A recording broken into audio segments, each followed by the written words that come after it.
the meeting of FinCom to order for Wednesday, January 12th at 7:02.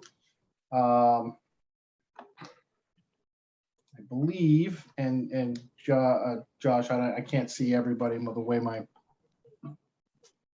web browser is set up. I'm just getting certain names. But I believe Mr. Woods was going to speak to something. And yeah, he's not actually in yet. okay, that's fine. Then we'll start with the minutes, but just so the team knows, Bill Woods is going to speak to the Oak Street Bridge, which is old business, and we're going to take that one out of order because Bill has some other obligations tonight. So when Bill does join, we'll go to that resolution. First things first, I will ask for approval of the 12/1/21 minutes. Motion to approve. MJ? Second. Chris? Second? Josh, I'll let you do the roll call. Eric, Aye. Leah, Aye. Chris, Aye. Susie, Aye. MJ, Aye. Kathleen. Aye. Thank you. The motion was approved. Again, while we may wait for Bill, we'll go to the first order of new business, unless anybody else has any concerns, which is FY 22-033 loan order for the upgrade of wastewater treatment facility. Tony, can you give the team just a little bit of background on that one? Well, we have, Laurie, do you know if Helen has been let into the meeting? She's not in the waiting room at the moment. No, let me see if I can get her.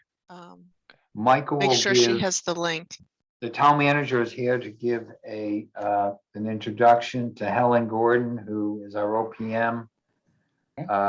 And he'll explain her role in this, and she will help guide us through this discussion. Okay. Tony, quick question. No, again, knowing that Mr. Woods is on a tight schedule, would just say we. Is he ready to go? I don't think he's here yet, but this sounds like this one might be a little bit more lengthy in nature than some of these other ones. I think we have some donations that we can probably go through. That'd Pretty be quickly. fantastic. That'd be great.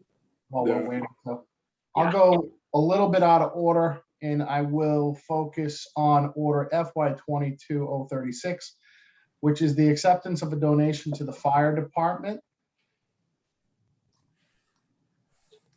I'm scrolling to find that. I just don't have the amount in front of me. If anybody else has that amount. $27,278.84. Thank you, Chris. Appreciate it. Order number 30, what? 36, which is Chris mentioned, is 27,000 and change, 2,078.84. I think the explanation there, Eric, will work if you don't mind. Yep. Basically, We have to make a motion to take this out of order first. anybody have a Motion to second? take out of order. Thanks, MJ. Second. Thanks, Chris.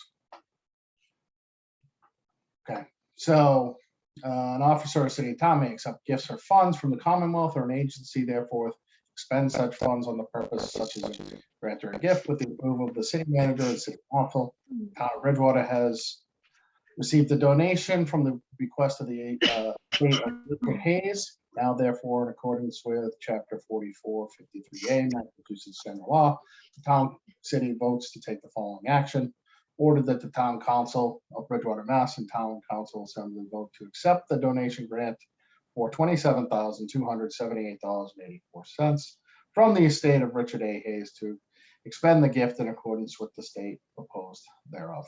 And essentially, as you'll see in the explanation, he wishes to use those funds to purchase safety equipment for our firefighters of Bridgewater, so that the fire chief can better update the use of the general donation. Any questions on this?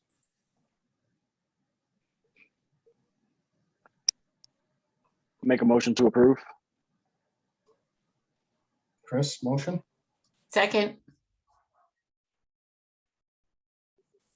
Who second? I apologize. I can't see everybody. in Oh, there. it's me, Kathy Martin.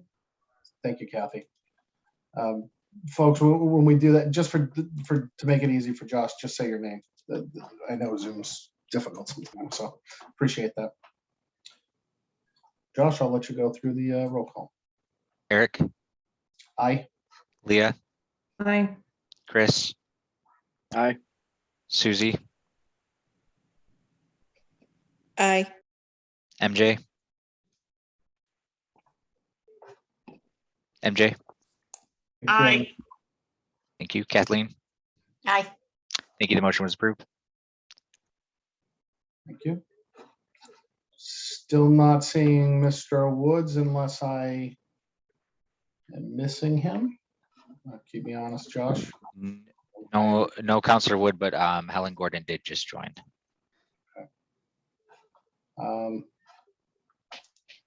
I'll Josh, ask- can you hear me? Yes. Hey, Josh, it's Bill Wood. It's Bill Wood. Hi. Oh, perfect timing.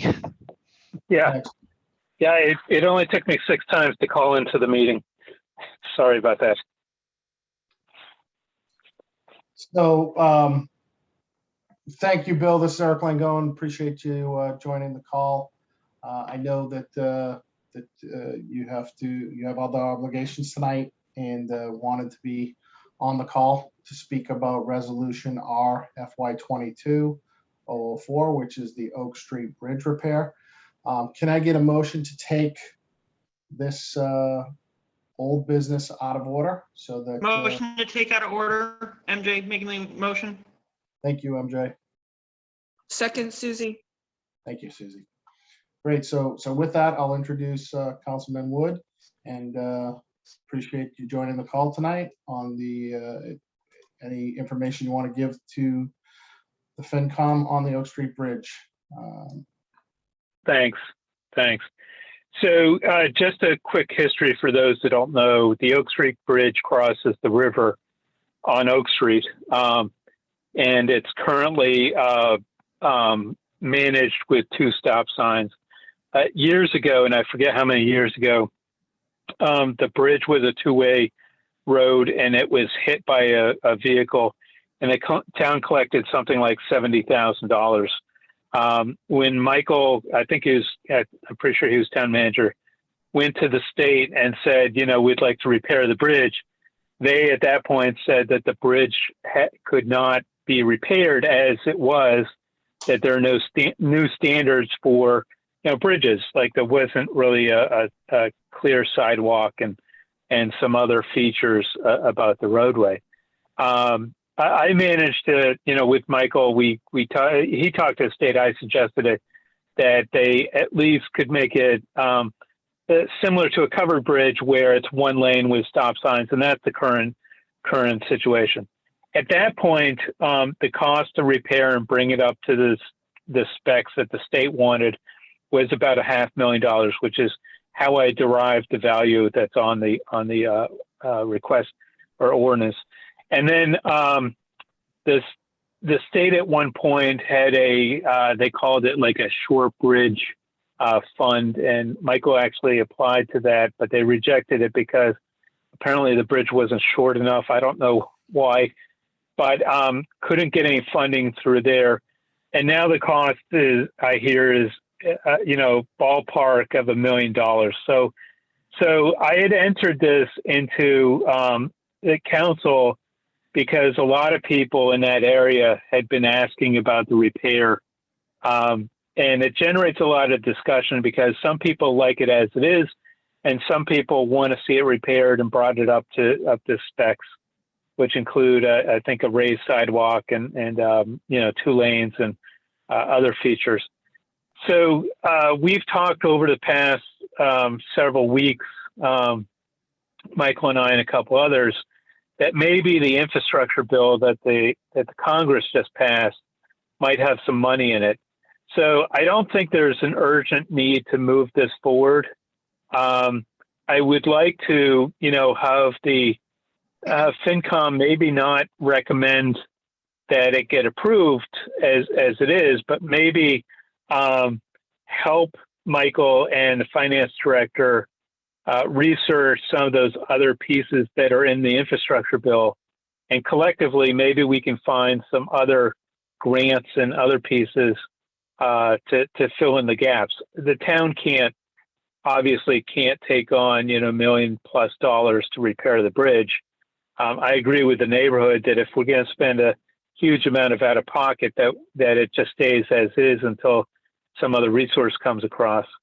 It's stable as is and could be used probably for years as is, but it's not as it was, and it probably should be. I mean, it's a fairly well traveled road, and maybe when we pave all of Oak Street, whatever year that is, it becomes part of that project. But I think what I'd probably encourage is to hold on to it for now, not really with the recommendation, but maybe if there's a few on the FinCom that want to help look for grants or kind of, take charge of how do we find money to fix this, that'd be a good project for the group. I probably, I'd like to recommend it to the council, but there's $500,000 isn't going to do it. And we don't have any other funding right now. So I agree with the people that spoke to me earlier about this. It doesn't really benefit the town right now to pass it or even to bring it back. And it really needs to be a project that, we can find grants and find other infrastructure money that hopefully comes to Massachusetts, comes to Bridgewater as part of this whole, whatever it was, $1.4 trillion, and really push hard on that. Maybe we still need the $500,000, but maybe we can fill out the rest with other resources. So that's really where I am right now. It was kind of interesting with the neighbors. Some were pushing to move forward with it, and then as soon as I put it out there, others said no, it's fine the way it is. So that's the way politics works, right? You're never right. So that's the story. Anybody can ask me questions at this point.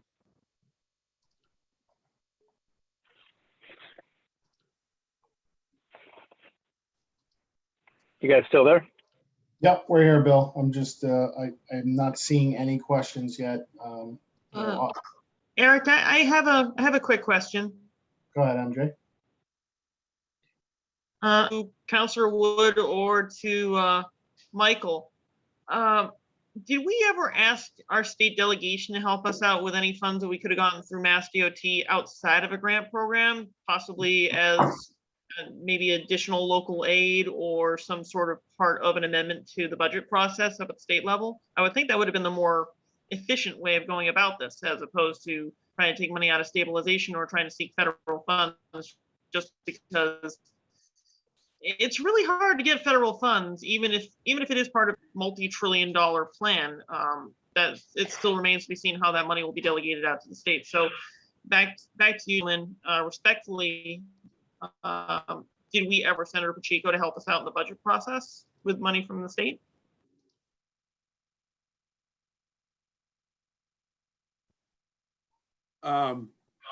Yeah, Eric, I can address that one. We did, MJ. We asked both of our state legislators to, for any possible areas where we could find funding, and both of them pointed to what Councilor Wood referenced. That I can't remember what the name of the grant. It's still in existence, but it's small bridge repair and culvert. And this, as Councilor Wood mentioned, this bridge is too large for that. So we did follow up, let both the legislators know. We've sought their help on funding for this and a number of other things through an earmark process. But thus far, no such luck.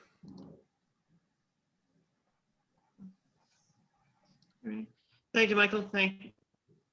Do we have a sense of, are there any safety concerns, or will we end up running into any other kind of public safety deadline around the age of the bridge, or how, I don't know, or whatever it needs in terms of being quote unquote compliant to today's standards? So sorry, that's a two-part question. The first part was, are there any current safety concerns? And the second part is there anything that's going to force us into addressing this in the coming years? I'll handle that one. There, the bridge, all bridges are inspected on a regular schedule. The question about whether it's safe, currently, yes. Before we were permitted to open it to one lane traffic, state bridge inspectors come and review the plan and review the structure itself and have to approve that before we can open it up. So it is safe. The bridge is probably at this point well over 150 years old. I don't know the exact date of it, but it's an old stone. You know, if you can't really see it from the road, but if you look underneath, it's an old stone arch bridge, which is very in relatively good shape according to the bridge inspection. So the infrastructure of the actual bridge is in great shape. Those bridges, you know, according to the engineers that do this every day, those bridges are extremely durable. So the issue with that particular bridge is just the deck, you know, the deck that you drive on. It's not the superstructure underneath. But it is safe now, and right now there's no risk that it would be deemed unsafe. For vehicles, but I will add, it's not safe for pedestrians if there's vehicles, you know, in the neighborhood or crossing. Yeah, correct.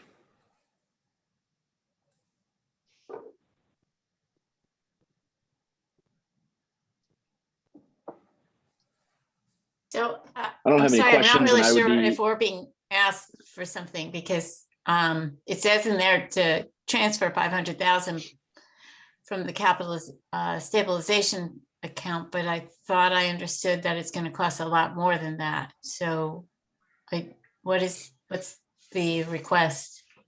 I think the request is not to vote on it, Kathleen, and Mr. Woods was asking if maybe the FinCom can put together a subcommittee to look into grants. I think when this was originally introduced, the ask was for $500,000, but since then we've gotten additional information saying it's going to be much higher than that.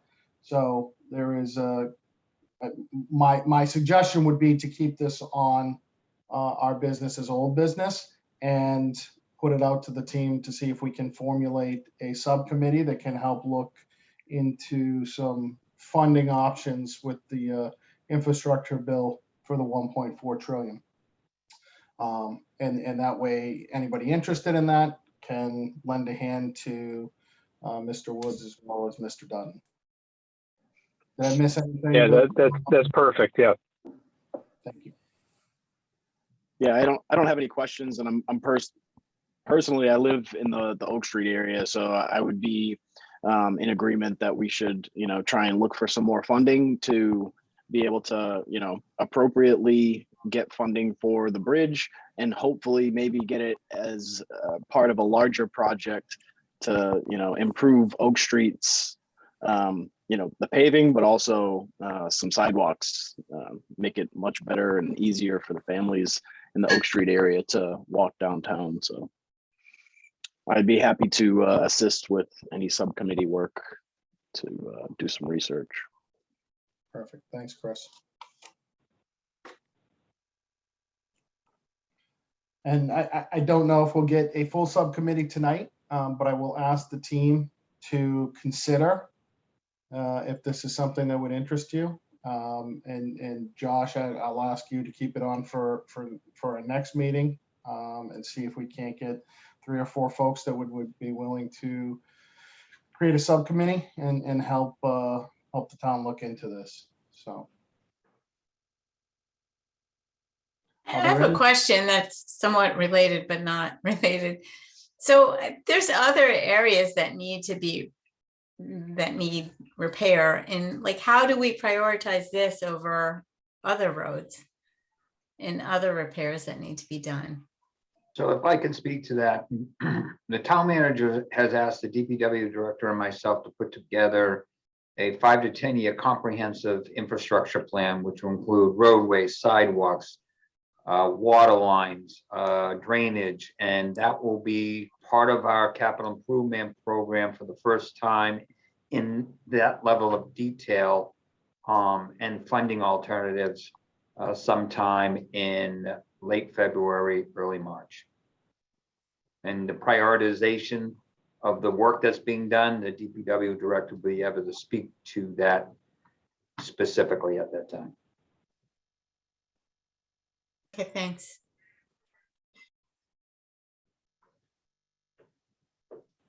Are there any other questions on this matter? I don't see us taking action on it tonight as discussed. But before we let Mr. Woods go, I just want to see if there's any other questions for Bill. And then Bill, what I will say we will do is try to form a subcommittee, and we'll circle back with you and Mr. Dutton once that's formed, and with the participants that are going to help out with this. That'd be great. Not hearing any other questions. Do we want to set up a timeline for creating the subcommittee?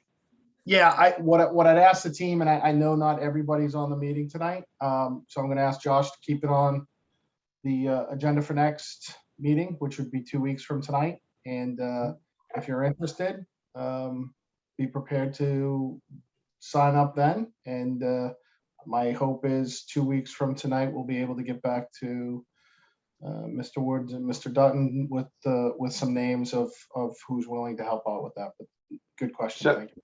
to help move it along, I know that what Mr. Dutton will do is put me as the point of contact on this, so I can say that now, that I'll be the point of contact and help support this group any way I can. Excellent. Thank you, Tony. You're welcome, Mr. Dutton. See, I don't even have to say anything anymore. That's a mark of good leadership. All right, I'm gonna run. Thank you all for your help, and I'll check in soon. Thanks. Thank you, Bill. Thanks, Council Wood. All right, so I will go back to, because I think I've seen the folks we were waiting on for the first order of new business tonight. I'll go back to the beginning of the agenda and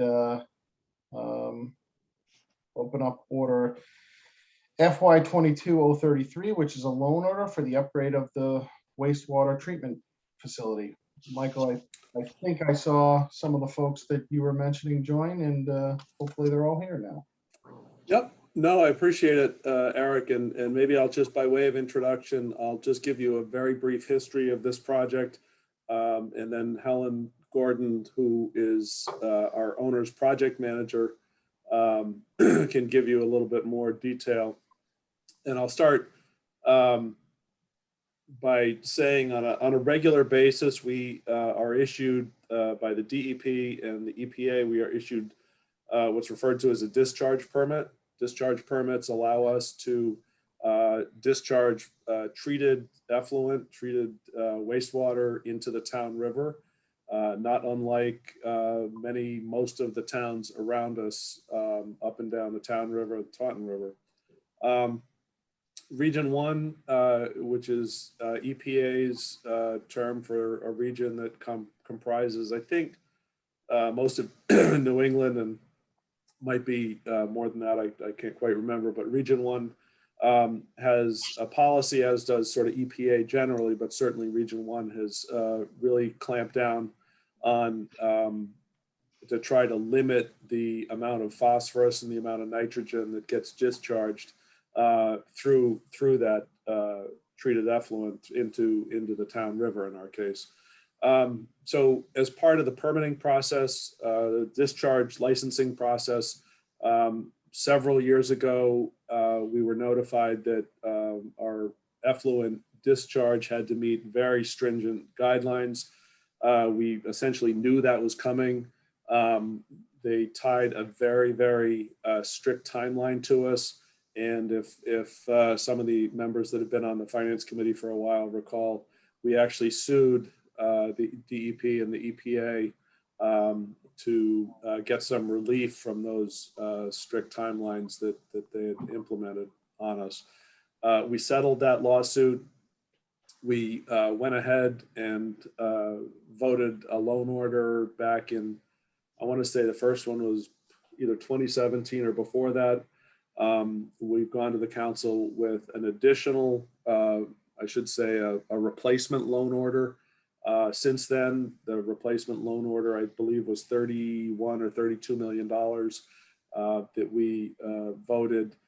We now are back, now that we've gone through the process with a loan order for what you see in front of you, $43 million, exponentially greater than the 18 or the 31 or $32 million that were voted prior, and even more because it does not include, the loan order in front of you does not include the entire project that is required by DEP and EPA. So, so $43 million is a huge chunk. We have some strategies to sort of mitigate the impact on the ratepayers. And I will let Helen talk a little bit about those. But it is a very healthy increase over what we were anticipating as recently as a couple of years ago, 2020. So that just gives you sort of a very basic lay of the land. And I'll let Helen pick it up in a sec, but I just want to give you the sort of who's who here. You probably don't see this many people at finance committee meetings. So you deserve a little bit of introduction to people. Obviously, I just mentioned Helen. Azu at Nero is our DPW director. He is on the call. Lori Guarini, obviously, you know. Tony, you know. Michelle Rhoda is also on the call. She is our assistant accountant.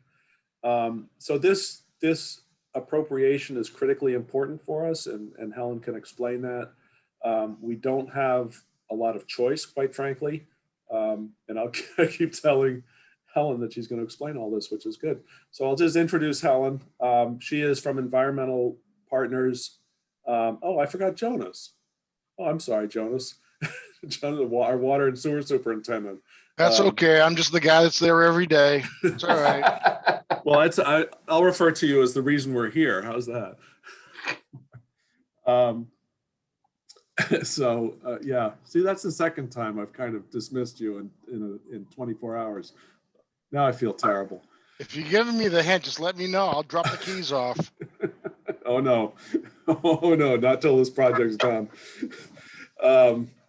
But just to give you an idea of Helen's role. So Helen represents the town's interest. She's not the designer of the project. She's not the architect or engineer for the project. She's simply, well, I shouldn't say simply, it's a hefty job. She looks out for the town's interests. So we, well, anyway, I'll turn it over to Helen, and she can sort of guide you through the what this loan order is and why it is, and what has caused the pretty dramatic increase in costs.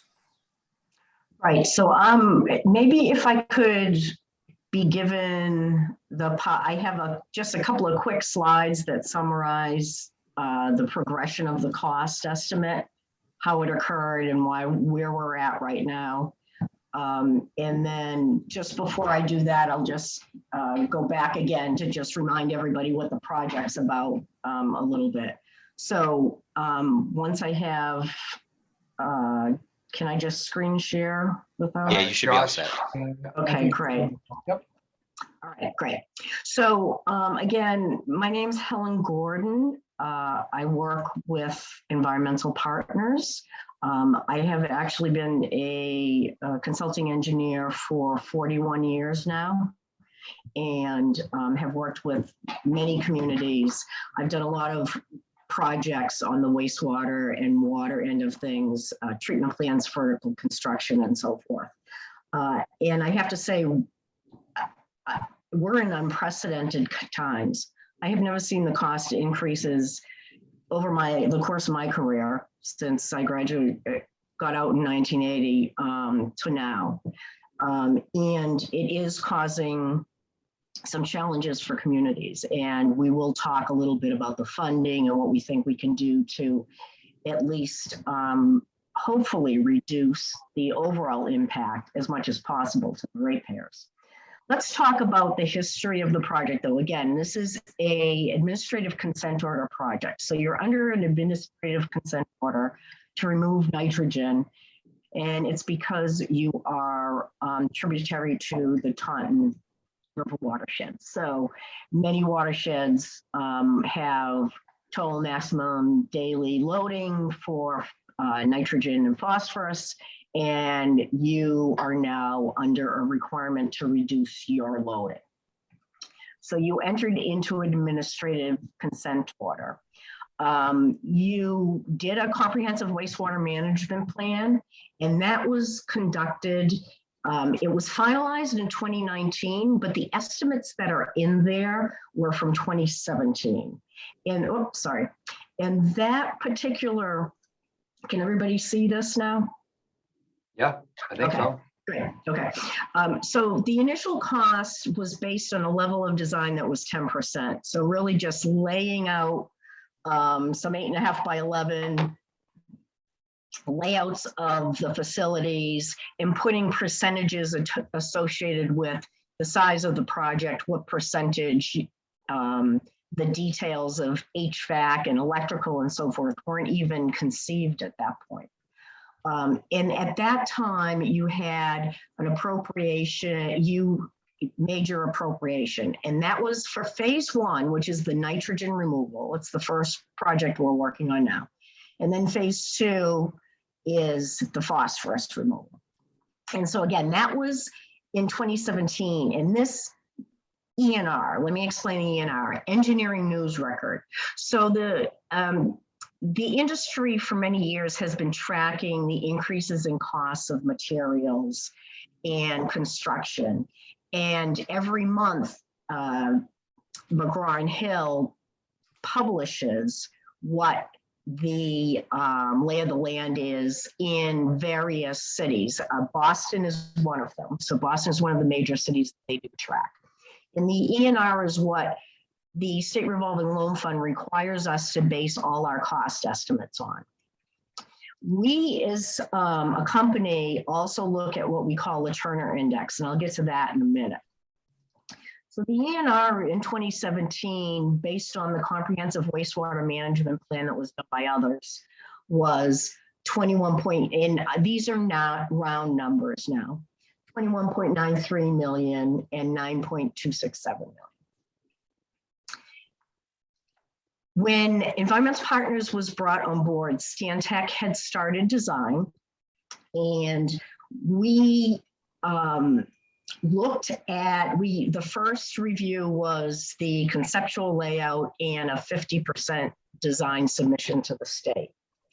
And when we looked at that, and we did an independent cost estimate, which we do as your owner project manager. So we actually have on our team a person who does this for a living. He and his team are cost estimators in the municipal industry.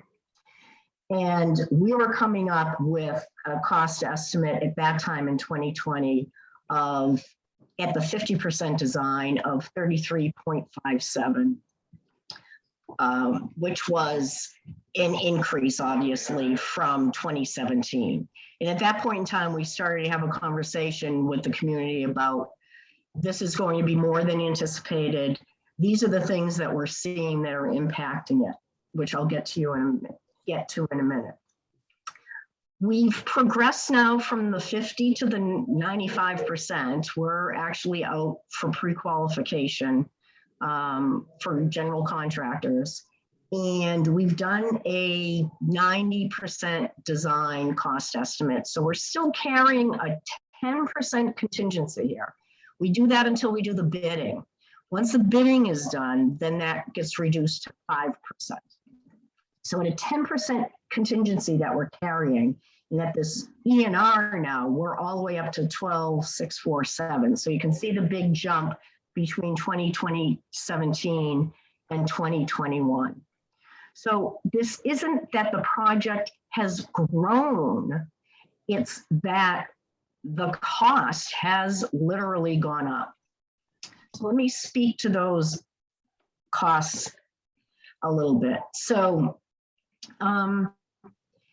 this first slide, I actually I'm going to go in a different order than this. So this first slide, the thing that we need to take into consideration is both for phase 1 and phase 2, this is a multi-year project, and even phase 1 will cross over between multiple years.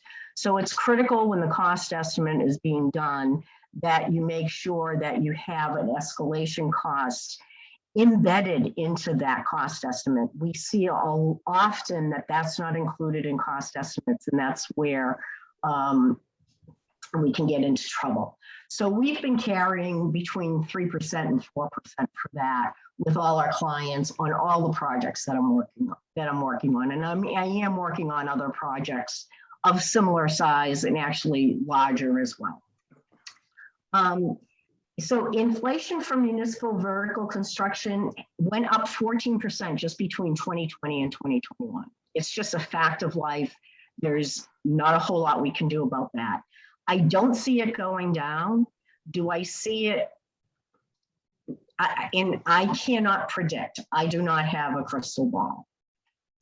The average labor cost increases so what I did was I went in and looked at the cost estimate that was done at the 10%, the 50%, and then the 90%. And you can see these increases in the cost of labor increased over $5 an hour for an average cost. Some was more, some was less.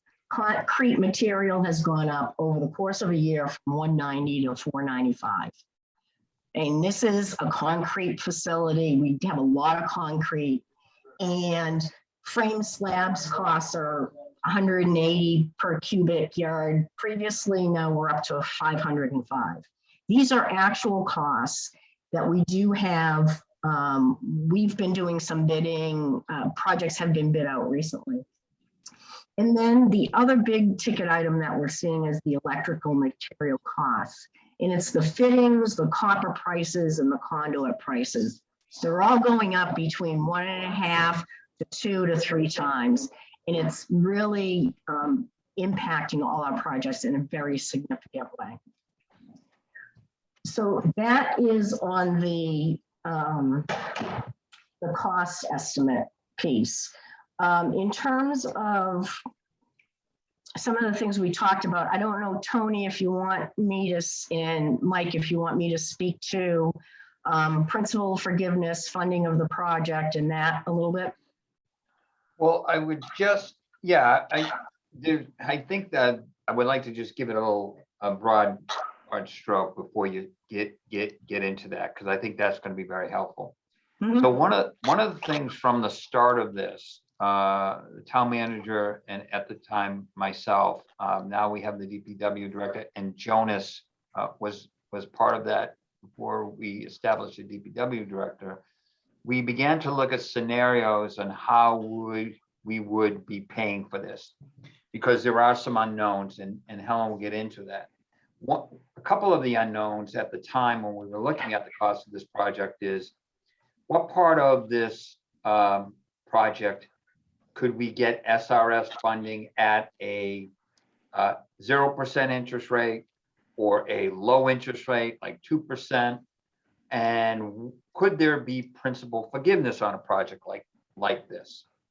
And so we looked at 3 particular scenarios, kind of like the worst case scenario, middle of the road, and then best case. Best case being we get principal forgiveness.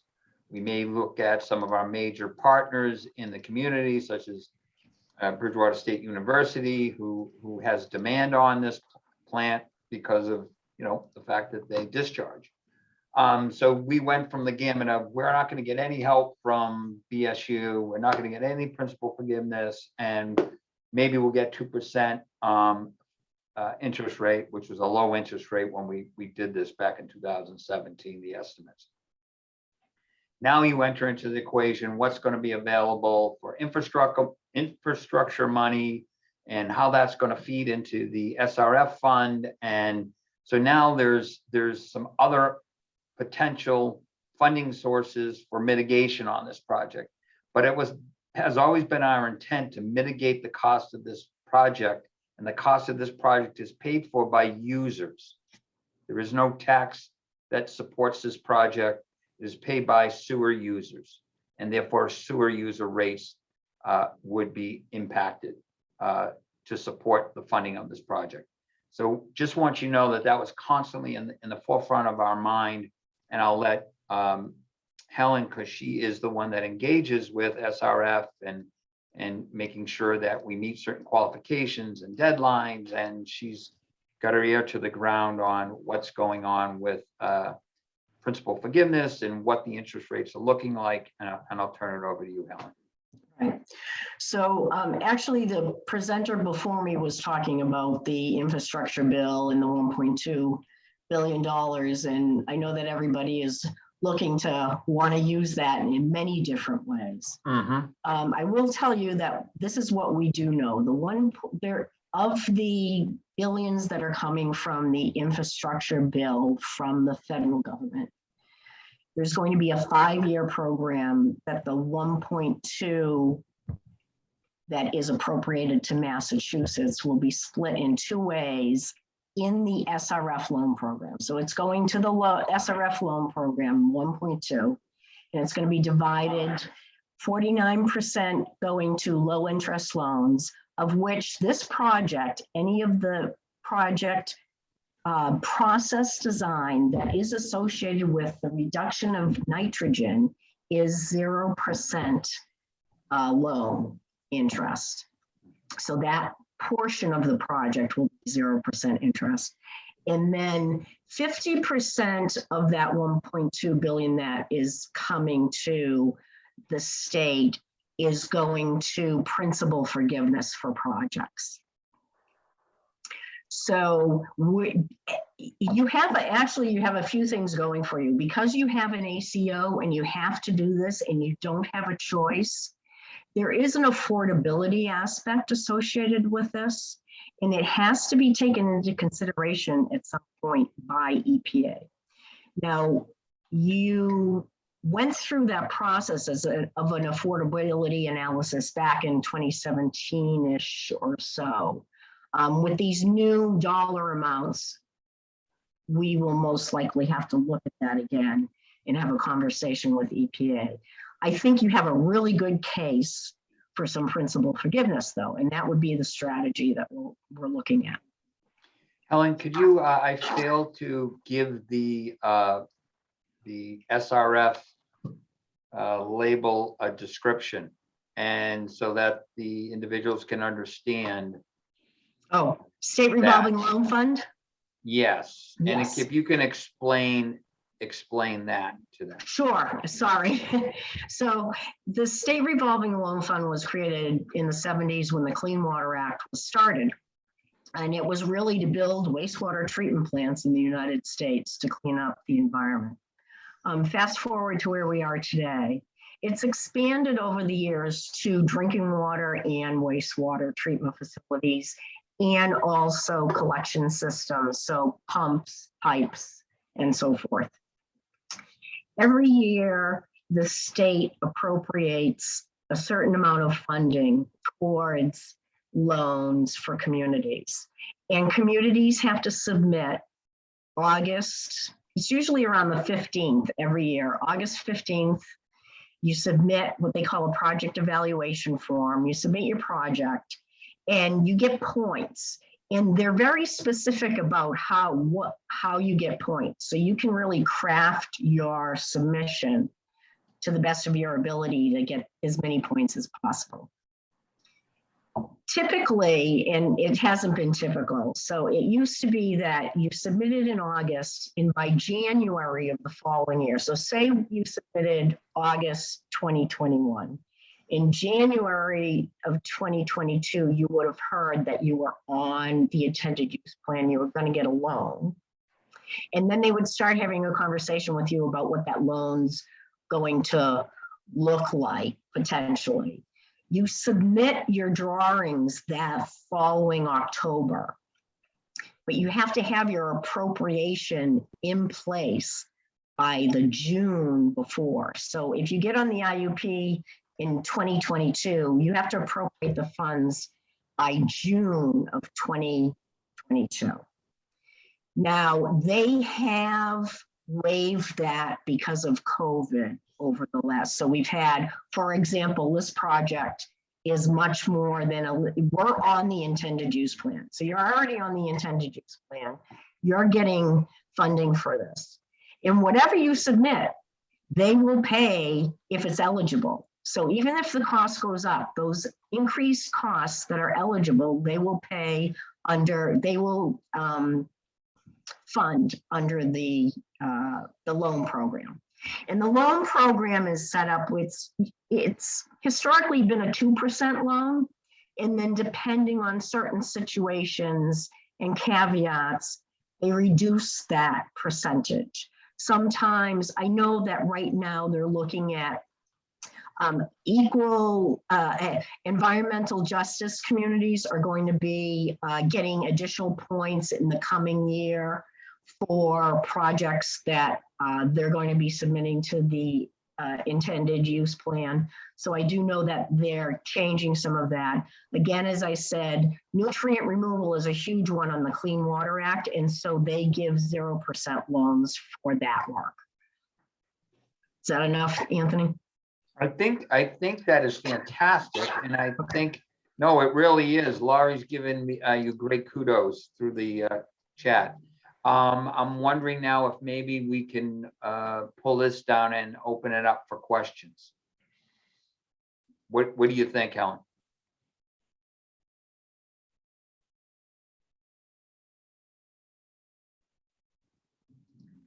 Because I'm sure there's quite a few.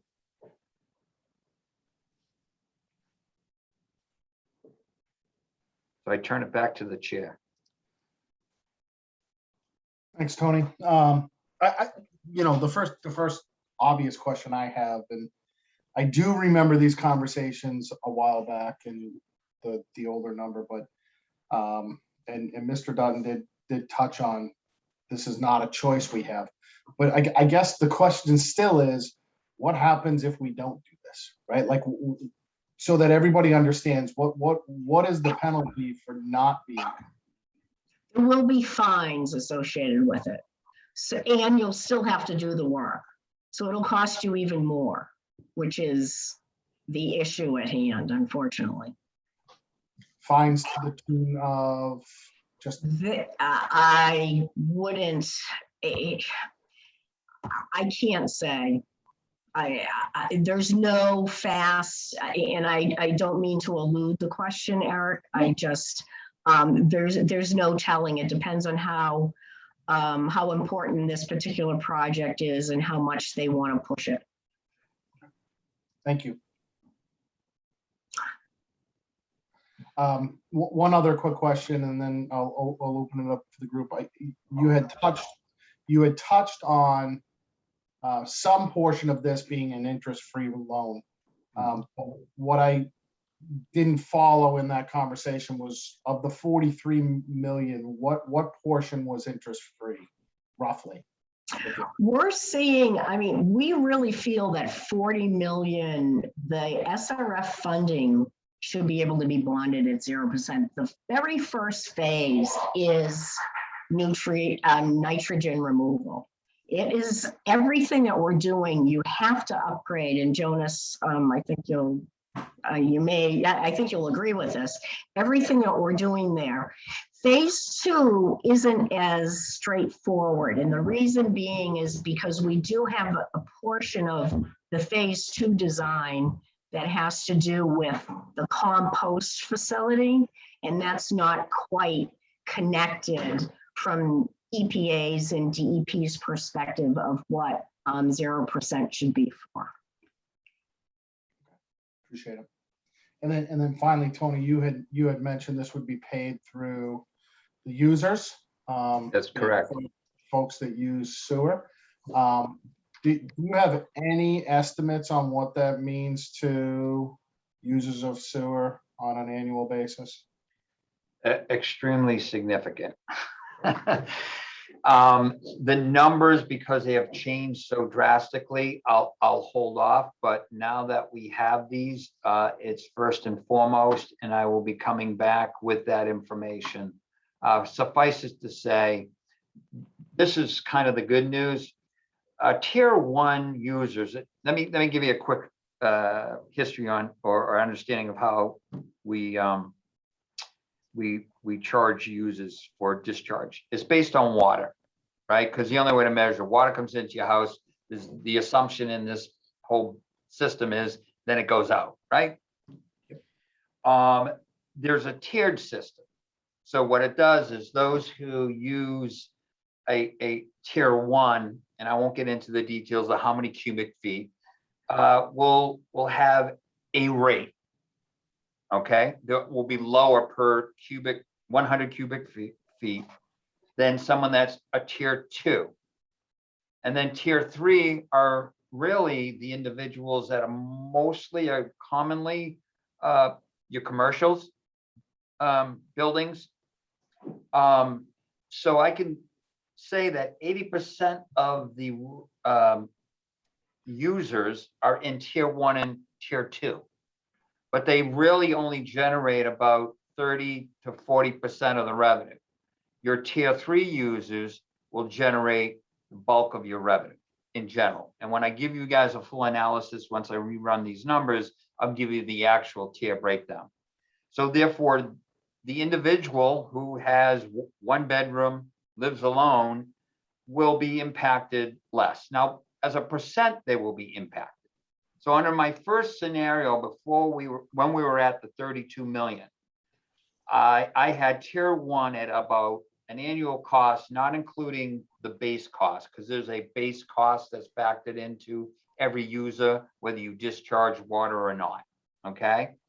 Of about $87.40 annual. Someone that's on average, that small homeowner, and the number of people that live in their home are probably like 1 or 2.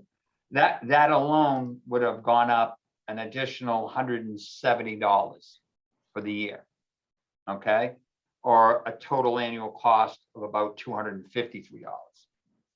okay? So I can give you where it was, and then on the high end, tier 1, 2, and 3 users would have been averaged around $2,900 annually, and that would go up around $5,500.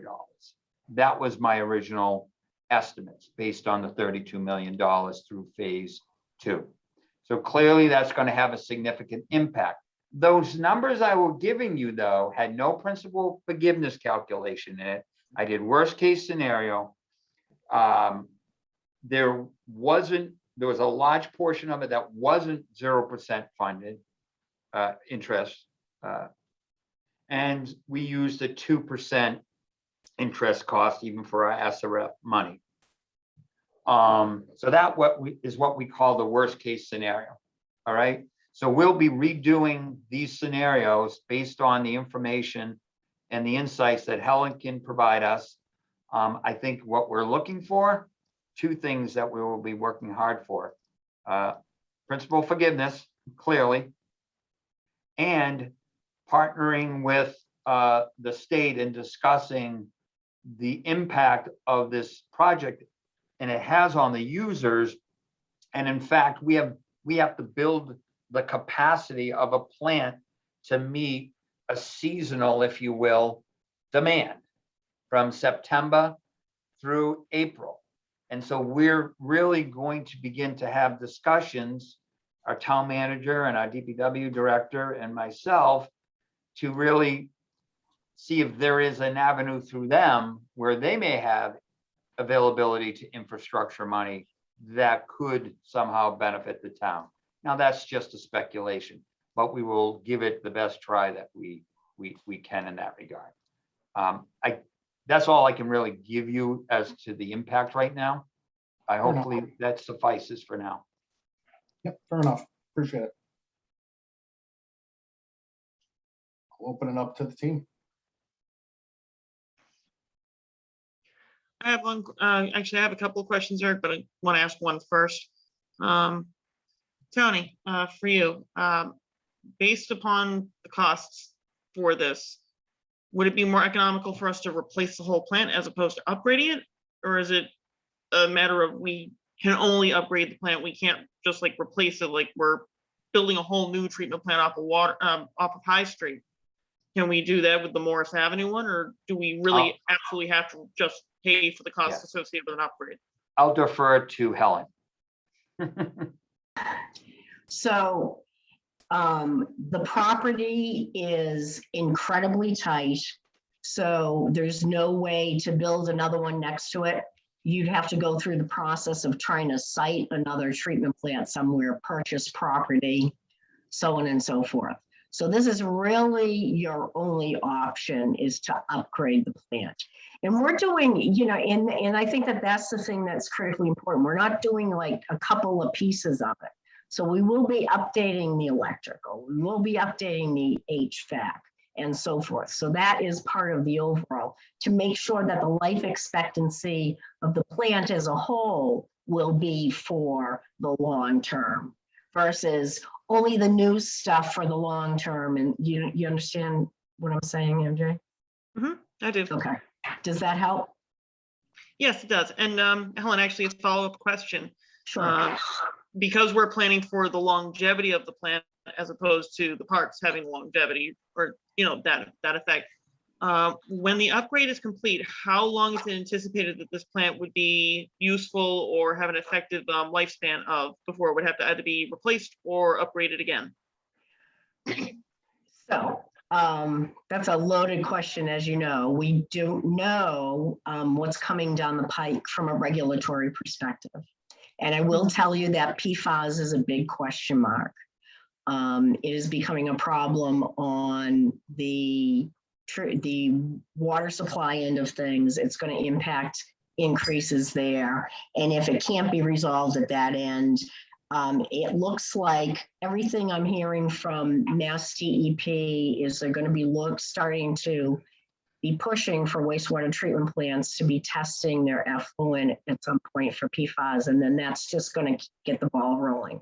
So I'm not going to sit here and say you will never have to do any upgrades to the treatment plant in the next 10 years. You very well might if there's a regulatory driver associated with. I can tell you that the upgrade is intended to bring it to the 30, 40 year plan, which is typical for a facility like this. Okay.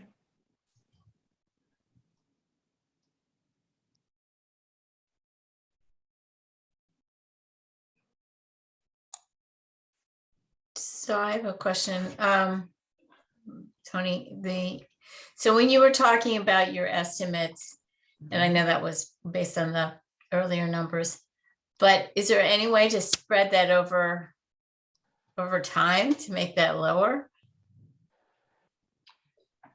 Well, the only way to begin to generate revenue above and beyond what's needed right now to operate the plant would be to initiate a rate increase earlier in order to build some reserves and then incrementally increase that.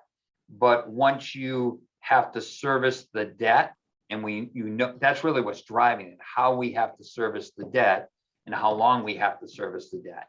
That's the major driver. So I have to match the revenue with the debt service. Now, I will say this, we will be using some reserves that we're building up because we do have about, I did a quick check. we have about $3.6 million in reserves. And we anticipate building that number up. So that would be another mitigating piece they haven't factored into the equation. But to answer your question, there's no real way to do anything but raise the rates sooner, but eventually they will get to the level that's required in order to generate the revenue we need to service the debt. So it's really a simple mathematical equation. And the years of service, the debt service is over, what does SRF allow for 0%? Can't hear you. Sorry, up to 30 years. Okay, so given that, we'll look at the years we were using. I like to pay down debt a little sooner, especially if there's interest. If there's no interest, it makes more sense to spread it out longer. But also, you don't want to have a plant. It's not my objective to have a plant that's fully depreciated and non-functioning when we just finally pay the debt payment. It's like having a car and paying for it over 20 years. At some point, it starts to lose its value, and it's going to have to be replaced, and we don't want to run into the same situation 20, 30 years from now. So the real way to accomplish this going forward is to slowly build reserves as you go forward. So if we increase the rates and the debt service begins to go down, reserves are built, so the next time you have to do a treatment plant, you're not paying for the whole thing from debt service. You have more reserves to make a down payment on a plant, so to speak. That's typically how a more progressive way of matching the cost of the project with the increase in rates would work. Rates should be enough to offset the depreciation value per year over the life of the asset. We're far away from that. That is what is the best fiscal and borrowing practices for a plant like this. Very few towns, cities can do that. It's more of a pay-as-you-go type mentality. I have a question. Good evening, everyone. Is there just along the lines of what MJ was asking her original question with respect to, the cost between repairing and building a new plant, and I understand that there's absolutely no room, and you would have to search for a site. Is there a contingency plan to perhaps look for a site down the road, because there's a lot of unknowns?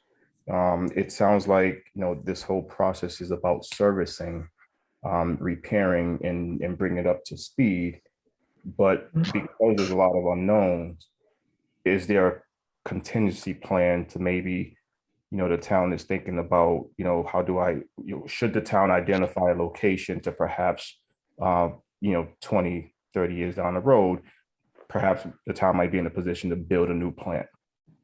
I think that's definitely a really good question. One of the things that the state requires communities to do at various stages is conduct a comprehensive wastewater management plan. And it's a long, drawn-out process. It's quite detailed, and it looks at all the wastewater needs for the next 20, 40 years. So it's a long-term plan. And this project actually came out of that. So the town has effectively gotten approval through the state program and the Massachusetts environmental program to say, this is what we're going to do with our wastewater in the town of Bridgewater to build out. So that project looked at build out for all under current zoning and under anticipated changes in zoning. And certainly every 20 years, you might want to relook at that. But it gave a real good building block of how to approach maintaining sewer capacity for existing and what you could expand to. So that process has been already went through, and that was about Michael. I wasn't involved in that, but I'm going to say at least a 2 or 3 year project, right? Yeah, Jonas can correct me. I think it was a longer process than that, probably a 5-year, 6-year process. The CWMP started in 2012 and it got finished about a year or 2 ago. Right. So it has been looked at. And if you want, I'm sure that if you wanted to look at what the options were, maybe Azu, maybe Juliana could make sure that the committee member knows where to look for the CWMP. I don't know if you want to do that.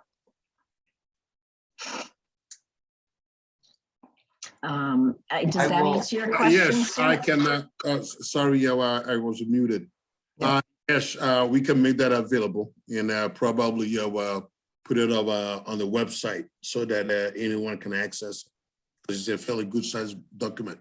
So we can probably set it up as an FTP site so that anybody can access it. So I'll take care of that. Great, thank you. Mm-hmm.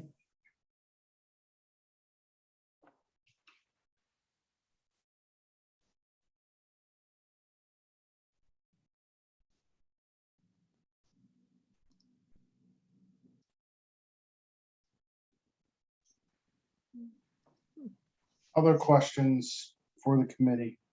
And before anybody asks, Tony, I assume what we're looking for tonight is a motion to move forward with this. Am I correct in stating that, or is this? Yes, you're correct. Thank you.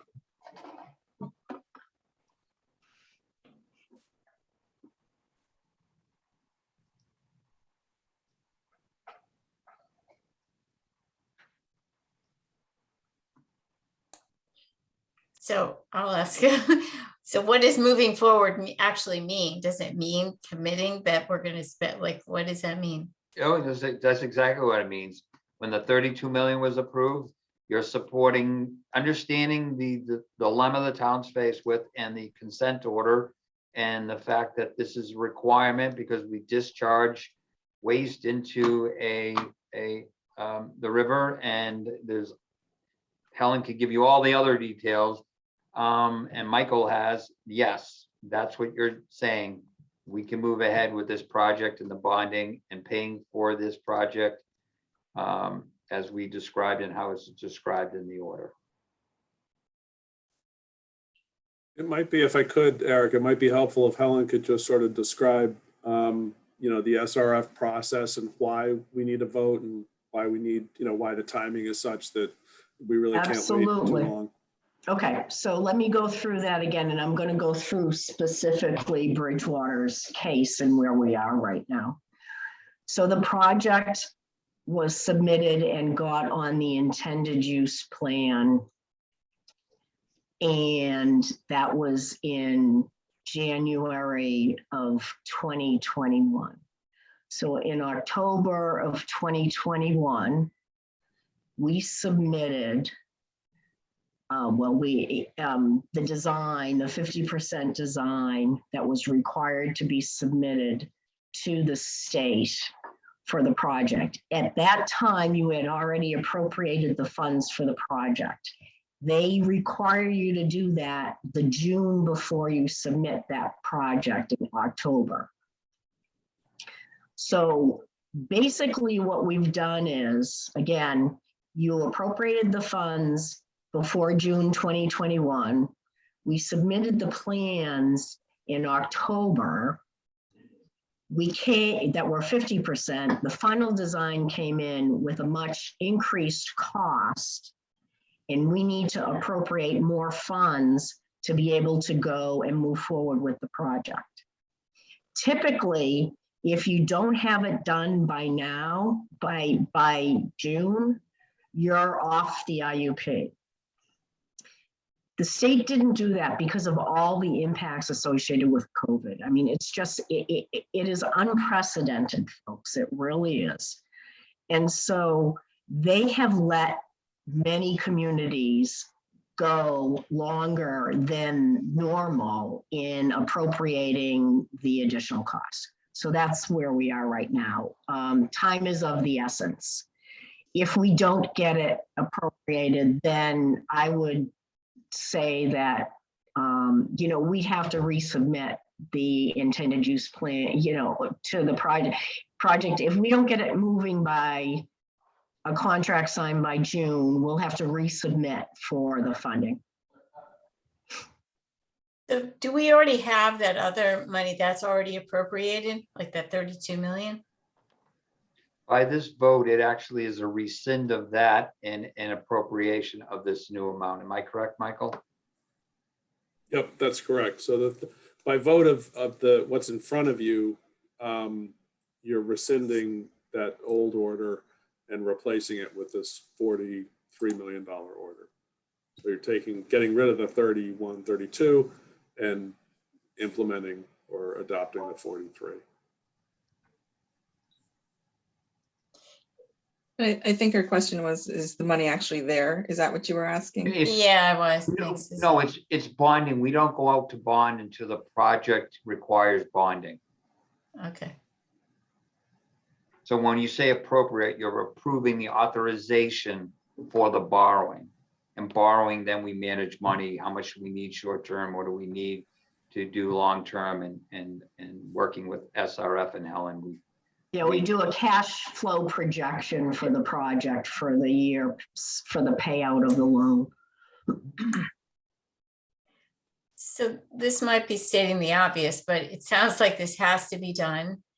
And so this is just a matter of committing that we're going to do this. And then it sounds like the variable is if we get the no interest, if we get principal forgiveness, then it could be less impact. But the bottom line is we have to commit to the greatest impact and then hope for the best. Well, I like to think it's a little better than hope, based on my experience with some of these bondings, based on Helen's experience, what she's seeing. And I don't like to give false impressions, but I see this as a 0% loan, a big chunk of it. I see us maximizing our reserves. I also see us mitigating some of these costs through infrastructure money and principal forgiveness. Question is, to what extent? Right. And when would we know that? We are completely transparent and we will update you. This is a project that I will keep you in the loop on every step of the way. So you'll know when you start, when you're signing all the loan paperwork with the state.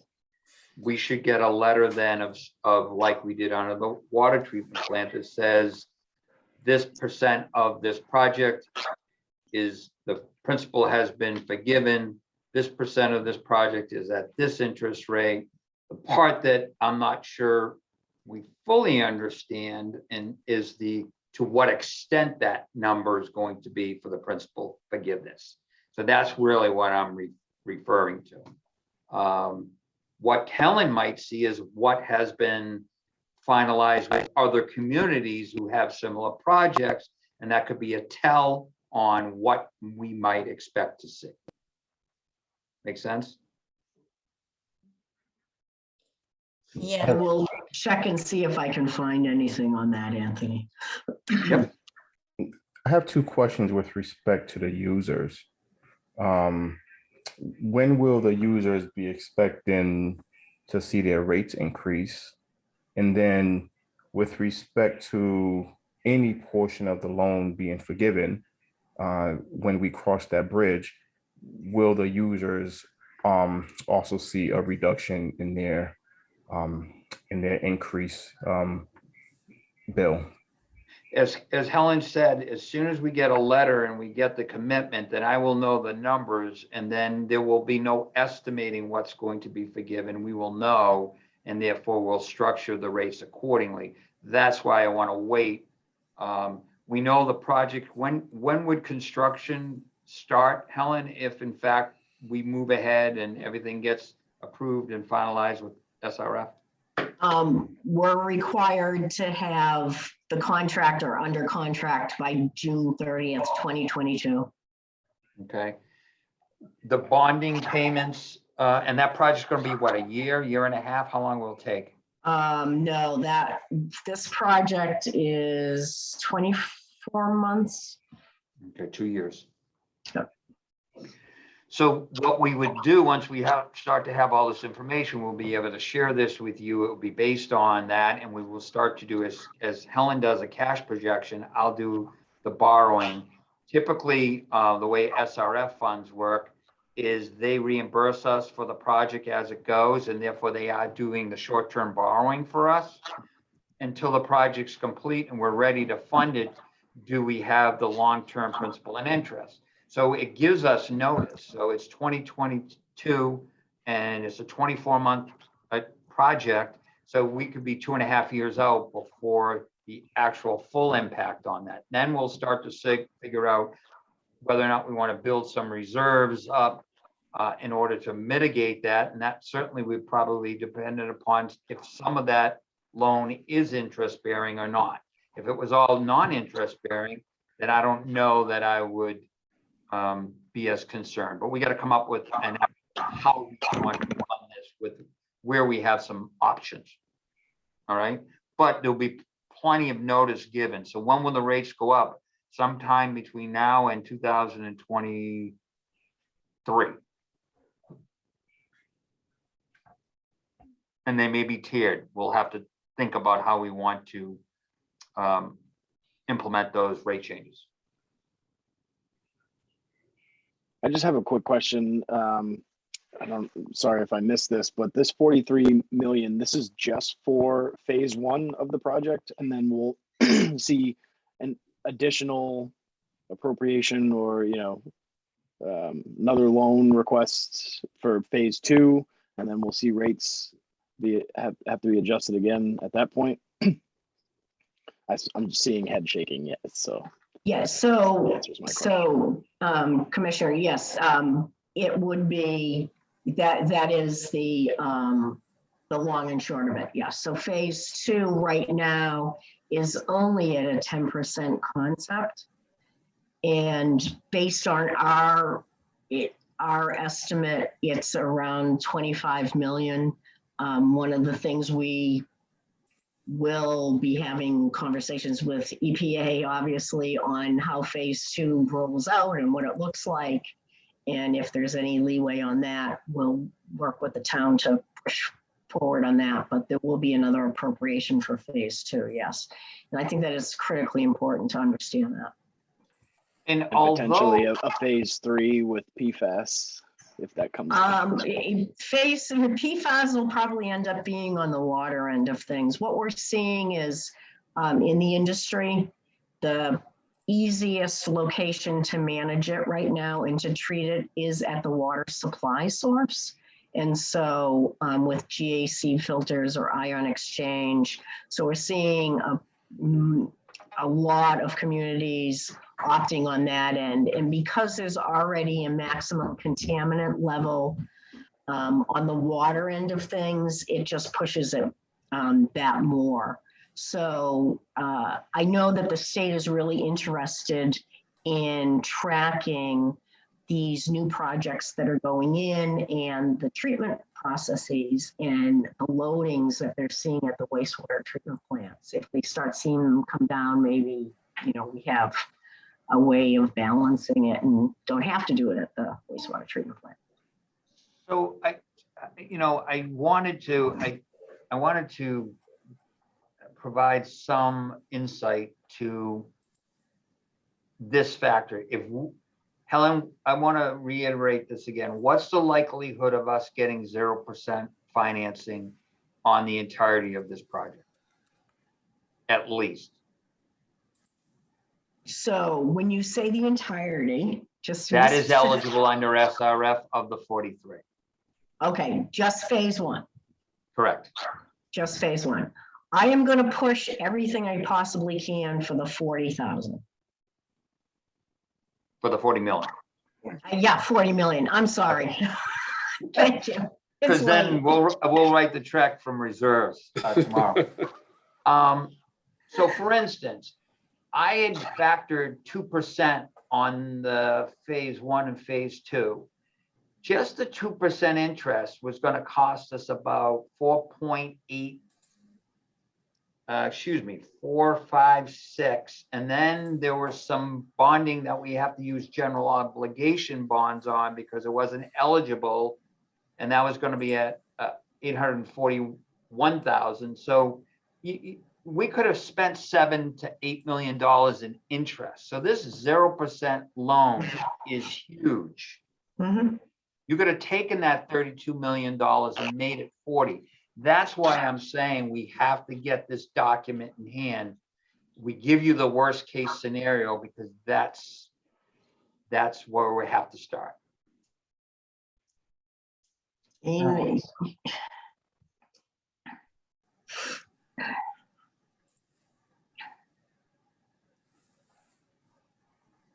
Is there any other discussion or questions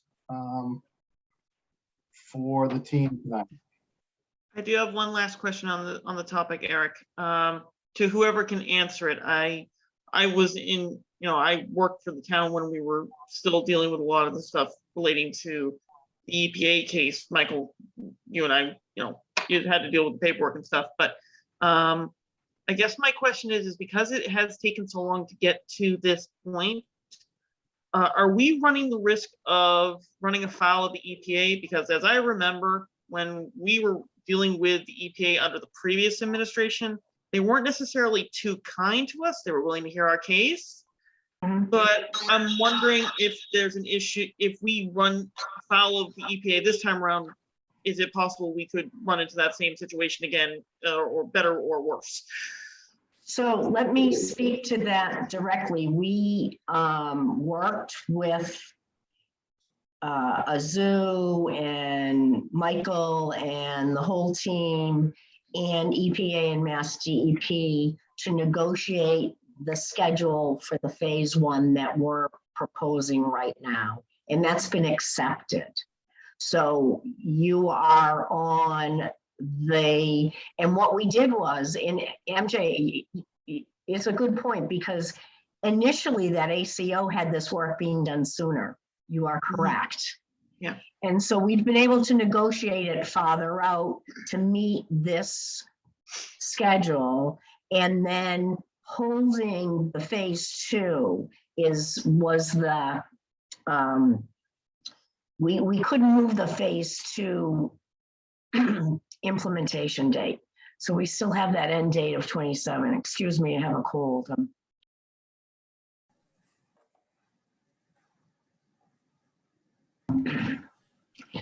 So right now we're on schedule, and we're on schedule that's been approved and accepted by EPA. Okay. No other questions, Eric, for me? Does the committee feel comfortable making a motion? Make a motion to approve, Chris. Second, MJ. Thank you, MJ.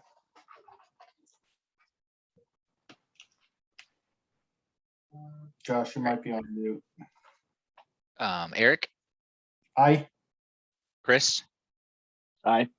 Susie, Aye. MJ, Aye. Kathleen, Aye. Rig. Aye. Thank you. The motion was approved. Excellent. Thank you, folks. Thank you, everyone, for your time. Appreciate it. Thank you for your time, Mr. Chair and Commission. Thank you for listening to all this complicated presentation, but I think it's for the good of this town. And I appreciate the dedication that you people bring to bear on the community. Thank you. Thank you. Thank you. I'm sure it's going to be a pretty big undertaking, so appreciate your role in this as well. Okay, have a good night now. You All too. right. Good Thank night. you, Azu. You're well, thank you. Bye. Hey, MJ, how we doing? Jonas, I'm doing all right. Sun is shining on, weather's usually decent good. I'm okay. Good for you. Nice seeing you. Good to be seen. Take care. You Thanks, too. Jonas. Thank you. All right, shifting gears, the next order of business is order FY 22-034, which is the acceptance of a non-recurring revenue to capital in the amount of $324,778.33 from the Department of Corrections, earmarked for the 22 budget to the Capital Stabilization Fund. Tony, anything you think the team needs to know on this one? They should know the work that's done by the representative, and Michael's gonna help me with my lack of name remembering part of my brain. It just slipped me. You're Angelo. Angelo, and it's an Italian name. You'd think I would know it. He's done a lot of work for the town and puts forth a bill to support the town, and it's been funded more consistently. There were a few years when I came on board where some years the town would get money, some years it would not. So Angelo does that on behalf of the town, and this year I think it's the highest single year allotment that we receive. And again, it's a special legislation that he puts forth. And so 324,778 will go into our capital stabilization fund, and we use that for capital equipment. Excellent. Any questions for Tony, Michael on this one?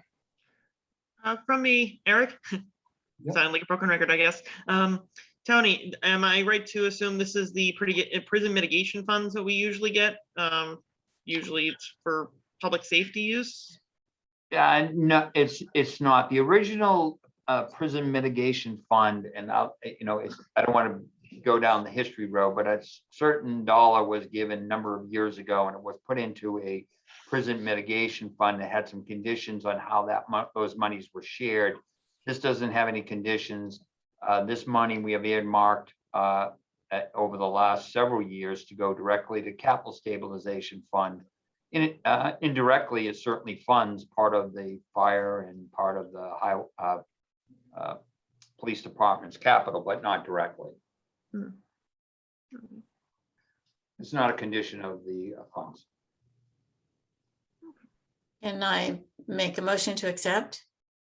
I'll second it. Oh, this was Kathy. I made the motion. Thank you, Kathy. Thank you, And MJ. I made the second. Eric, Aye. Chris, Aye. Susie, Aye. MJ, Aye. Kathleen, Aye. Greg. Aye, excuse me, aye. Thank you. The motion was approved.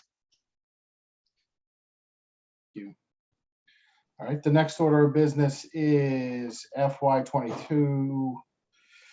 22-035, which is a contractual buyout, which is in the, we're looking to appropriate and transfer $100,748 from the Employee Liability Trust Fund to the accounts listed below, assuming everybody has that. It's to the police and fire salaries. And I assume this has to do with current or recent negotiations, but Tony, I'll ask you to just hit on this real quickly. Actually, this has to do with the provision in the contracts for both we have a police officer. Let's get the names here. And a firefighter. A firefighter has retired, and a police officer has retired. And in fact, this is the buyout that they have coming to them. One of the buyout amounts is a little under, actually a little bit more than half of what is due. There's another order that will come through next year because under the contract, we can pay it in 2 installments. And so we're going to defer a portion of that. And the other individual, the amount was smaller in the fire group, and therefore we opted to pay out the entire amount. But these are based on contractual requirements. Thank you, Tony. Make a motion to approve, Chris. Second, MJ. Eric, Aye. Chris, Aye. Susie, Aye. MJ, Aye. Kathleen, Aye. Rig. Aye. Thank you. The motion was approved. Excellent. Moving on. Order FY 22-037, which again is another acceptance of a donation to the fire department from Chuck Renato Parts in the amount of $10,000.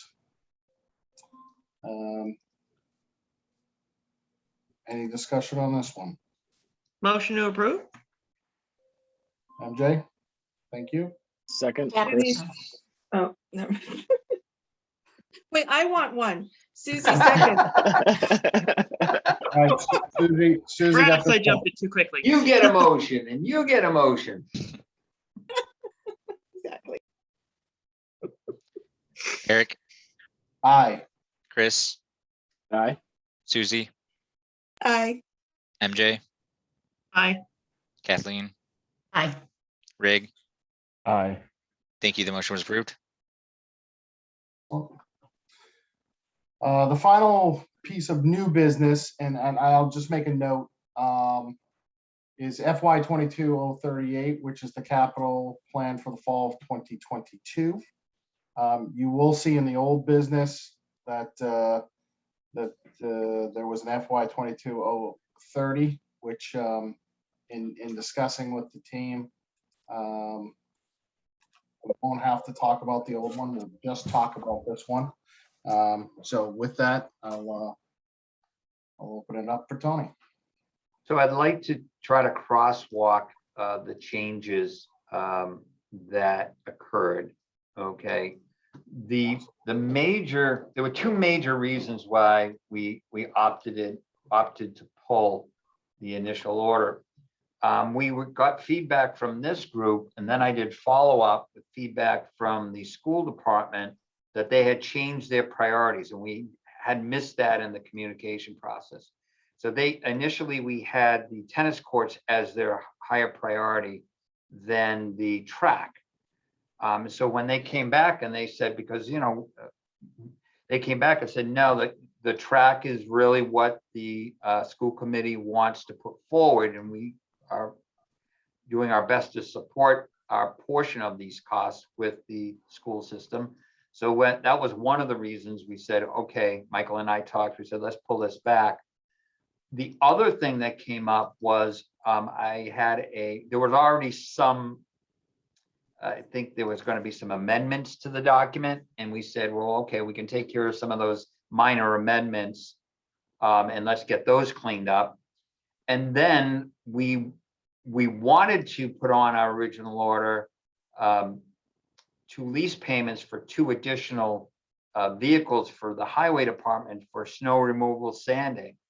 But we weren't sure at the time we submitted the order that they were going to be able to source them, whether or not they'd be available for purchase. Well, in between the time that we were going to pull it and make the changes and all that, we found out that we could. And so those 2 additional items were put on.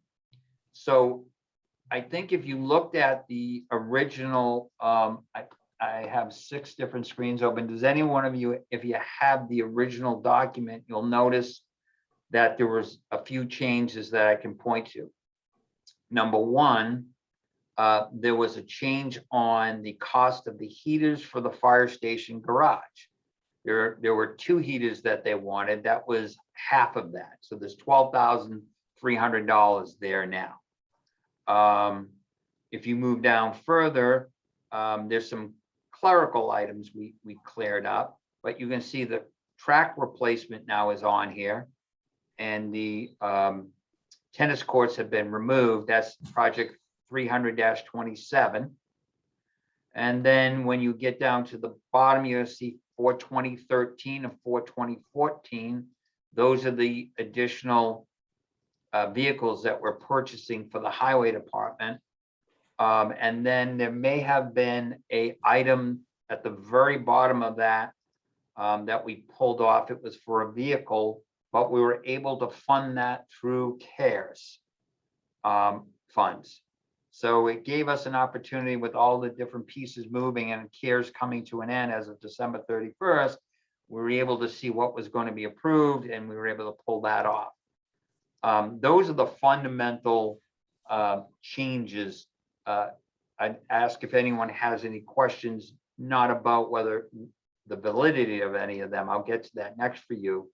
But if there's any questions regarding the changes, does all that reconcile for you folks?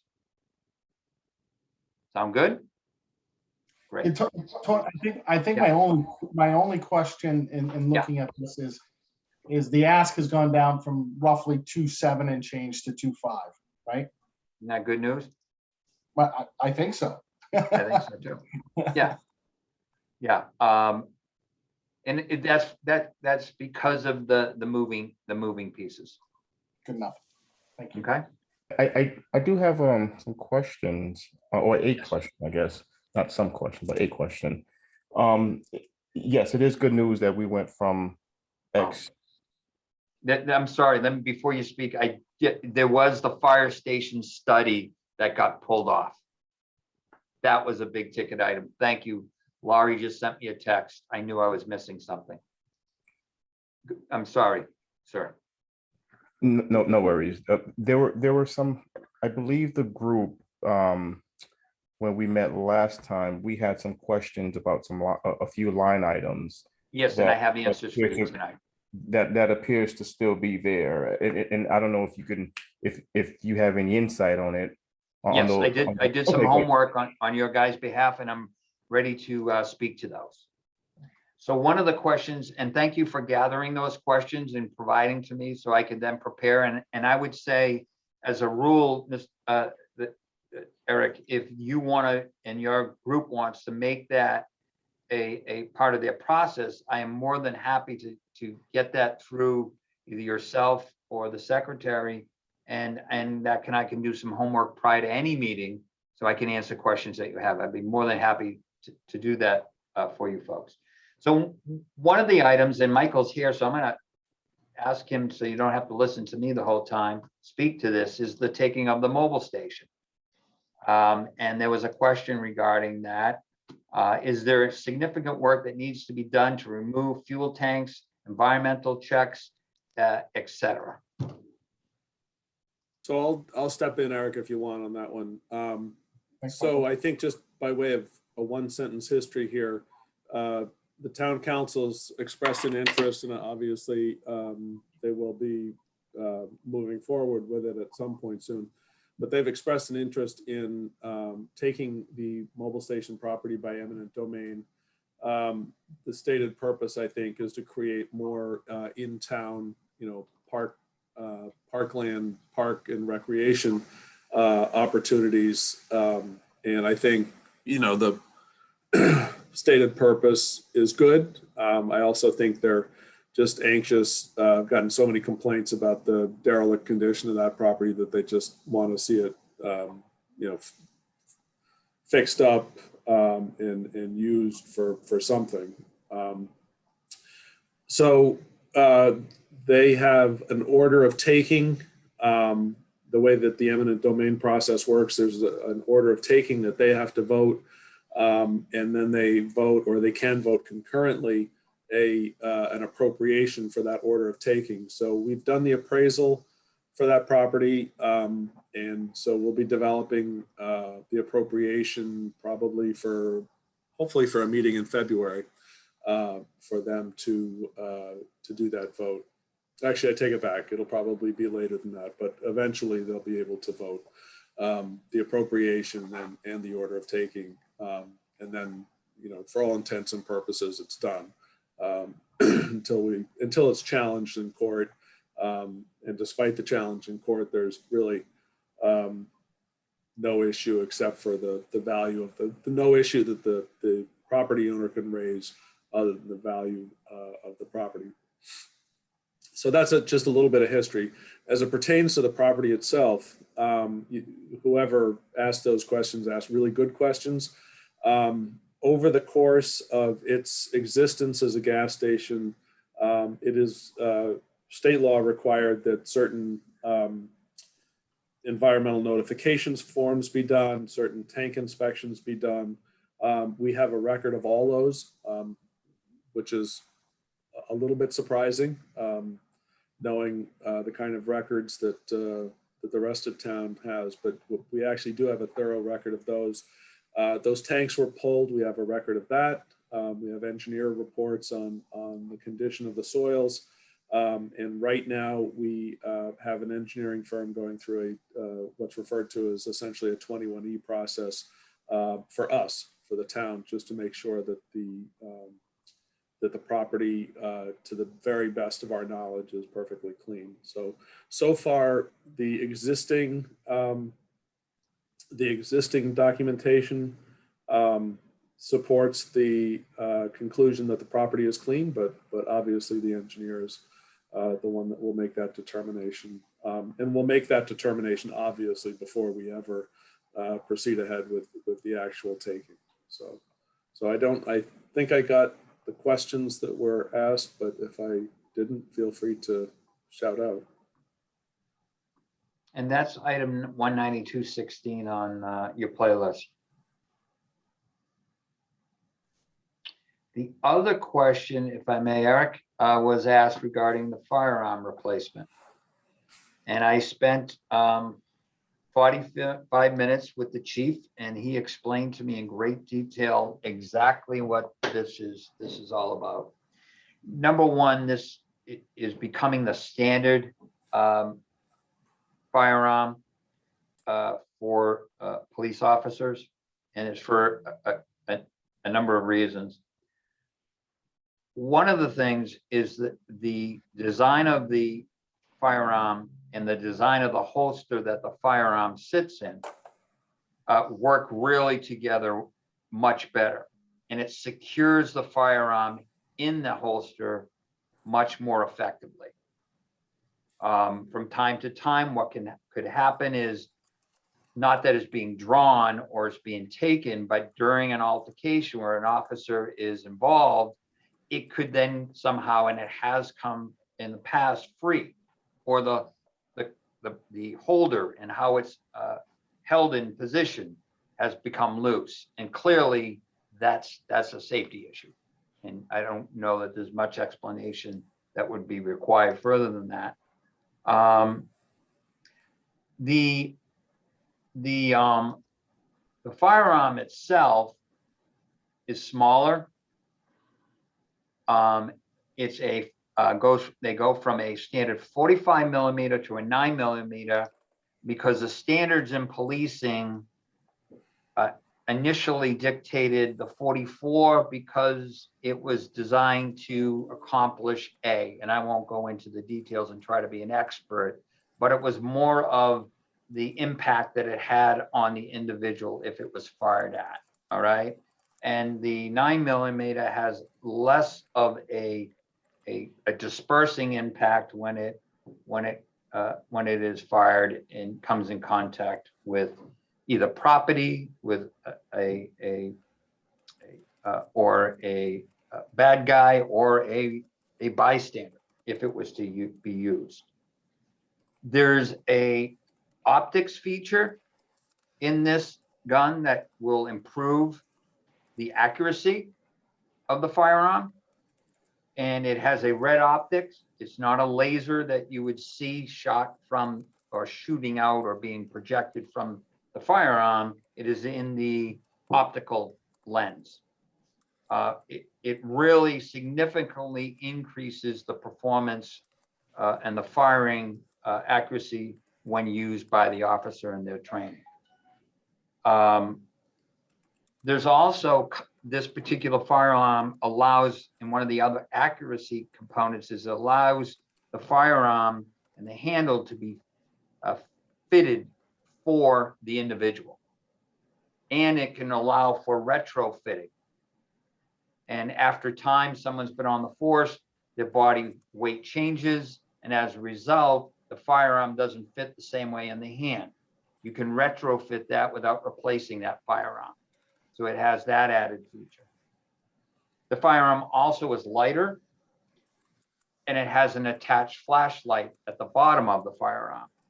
Whereas currently the firearm does not have that feature, and a flashlight has to be used in another hand when the firearm would be, if the firearm had to be drawn in a dark environment. Some other questions regarding times officers have discharged. They haven't discharged the firearm. They have drawn the firearm, but there's been no discharges that have occurred, at least within the last 5 years. The accuracy, they go through 2 trainings. They do a night training and a day training, you know, so it's twice a year. They also have a simulator that's not training with a firearm, but the simulator that you funded, I believe it was last spring, is where they also do additional training. I think that answers most of the questions that were asked around the replacement of the firearm. If I missed something, please feel free.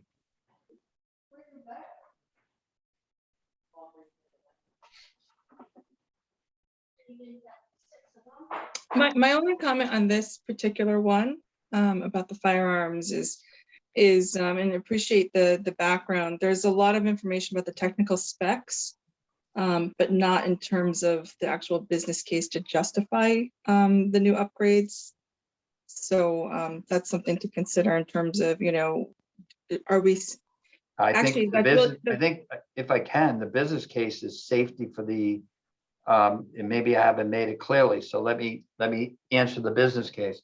If it's a more accurate and it was had to be used, then that would mean that bystanding property or other individuals would be in less harm's way.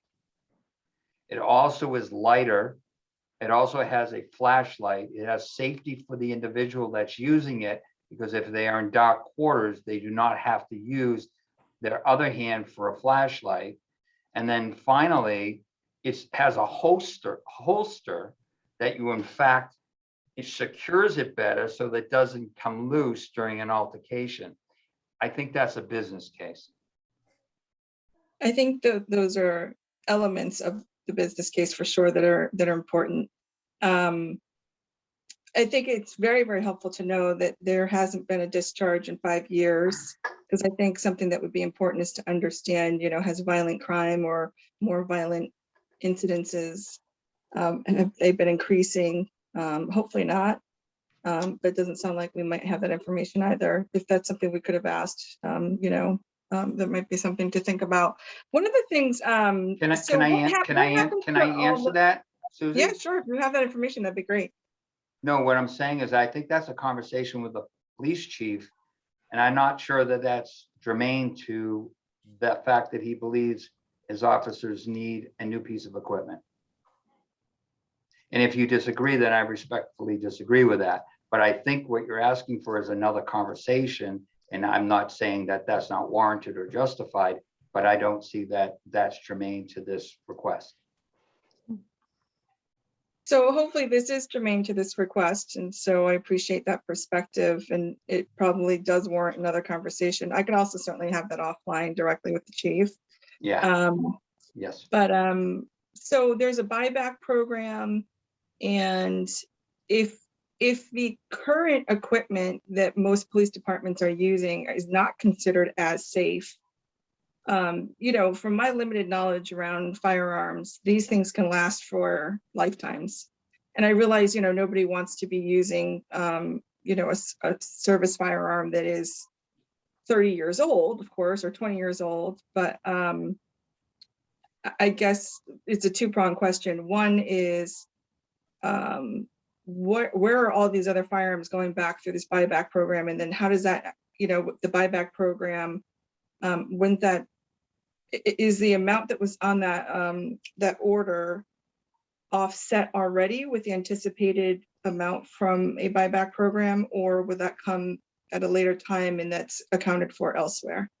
The existing firearms would be turned back in to the manufacturer and they would be given credit. And yes, that's factored into this.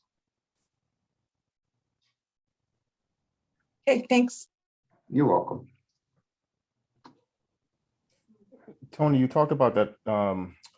If I heard you correctly, you had mentioned something about, you know, the chief stated that this is industry standard in terms of It's becoming it, yes.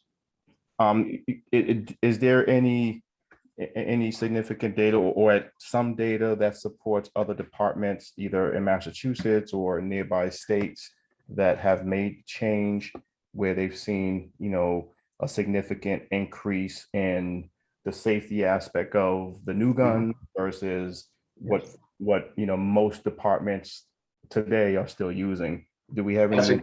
Yeah, I do. That's a great question.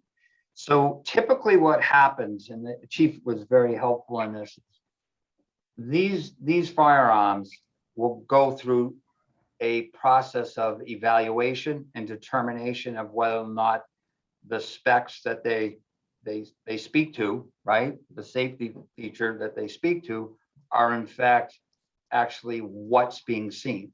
So this firearm has been adopted by the military, has been tested by the military, and that they have adopted it as their new firearm for the reasons that I've just specified.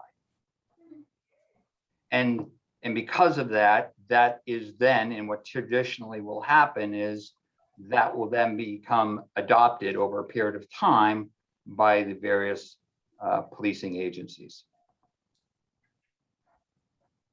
Hopefully that answers that. But there's no current information. I don't have it. No, I don't have it this evening. Okay. Except to say it's been approved by the military and it's become their weapon of choice, their firearm of choice. And when you say the military, are you referring to military in combat or military like the national? I wouldn't be that much of an expert. I'd have to bring the police chief in to talk about that. I'm trying to provide enough information in order to, you know, share his justification for this. Right. Yeah. I totally understand. You know, that you wouldn't have that level of information. But thank you. You're welcome. The next item that was asked regarding what is the business case for the ballistic equipment, what needs anticipated needs are driving the request for this equipment, is violent crime rising. I can't speak to violent crime. What I can speak to is the NFSA standards. So the standards that were drive how the town, emergency response occurs, whether it's the police department, and in this case, we're talking about the fire department. And so the standards were whenever there was a domestic issue that required a response where there could be some form of violence taking place, a situation at a bar where there could be some form of potential violence taking place, where there is in fact a potential active shooter situation occurring. The standard was police go, they deal with things, fire department stays a minimum of 100 yards away from where the incident is occurring. And then after the situation is considered under control and diffused, then the emergency response would come into that situation and they would then deal with any casualties, injuries, or anything that occurred. The standard is now changed where they are part of that response team. So what they found was, because of the initial methodology and standard, individuals were dying as a result of not being taken care of during an active shooting event, and that they could have been saved if the emergency and medics had been able to get to them in order to assist and to treat. So there's been a significant change. So this equipment just provides, this particular request provides the equipment, the vests, the helmets, the protective shields, so that when they go into those situations, or if they're called to those situations, they are protected.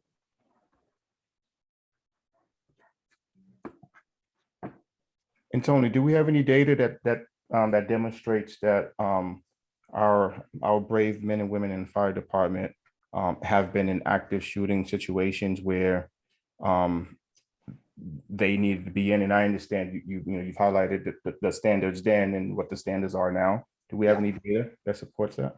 All I have for information is, in fact, they have been called to situations that would have required them to meet the new standard. And again, the situation, it doesn't have to be an active shooter. It can be a domestic, it could be a situation where there's a mental illness. There's a situation that has such a high risk that the officers going into that, there could be an act of violence, or the potential for an act of violence may occur. So it's broader than active shooting. Whereas the EMTs would stay away from that situation till the situation was secured. Now they're being asked to be part of it. And with respect to, so that has occurred as far as stats go. The fire chief has told me those situations have occurred where they've been 100 yards away, and now they will no longer be 100 yards away if they get the equipment. and with respect to the new standard, is it an expectation that our brave men and women in the fire, fire department will be trained tactically, similar to how the police department men and women are trained? Yeah, absolutely. Absolutely. And they've begun some of the training, but they can't enact the change without the equipment. And they will continue to receive training. And will that training consist of firearms training as well? And will they be expected to be carrying? No firearms, no. Their emergency response, this is protective equipment only. Okay. Do we have any hard data on like crimes in Bridgewater? That information, I think, is a great question, and maybe this group would like to have the police chief come in and ask him questions that could answer that. Again, I'm trying to provide the justification for the $24,000. Thank you. I would argue that we wouldn't necessarily need to have some kind of data or information backing to justify spending something that's going to protect individuals. I would say that we would want to have something to be proactive so that they do have that if they are put in that kind of situation. But that's just my perspective. Thank you, Chris. And if I may respectfully rebut, and I am 100% in agreement that our brave men and women on both sides of the fence, the work in itself, as we all know, is extremely difficult and challenging, and we certainly appreciate them, and I have them. I'm related to many of them on both sides of the fence. I think also, I guess from a business perspective, and we just really have to ask ourselves, does it make sense from a business perspective? I would really, ask the group to really think about it from a business perspective. Does it make sense? Some of the things that's been outlined, if it really makes sense, the cost of it, that's all.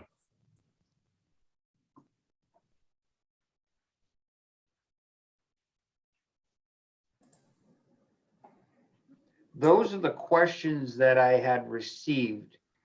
The two items that I'll point to that got added or 3 items, I should say, is I think the track, it was brought up by this group last time, and the question was, how come the tennis courts are on here and not the track? So I think there was a calling for it, that the track was in disrepair, it was at the high school, and it needed to be repaired. The justification for that on their side is typically comes out of their school committee. So they put forth these priorities as the school committee for the school. And we have representatives on the school that have asked for this as their priorities. So anything that you see here, you should know that it goes through their own vetting process and their own prioritization process. And that is, again, why we made the change that we did. Our decision is to decide whether or not we want to fund what they have set as their priorities. And this is only the second order where we have done this. Where they had would fund their capital items in the past is they would build them into their operating budget.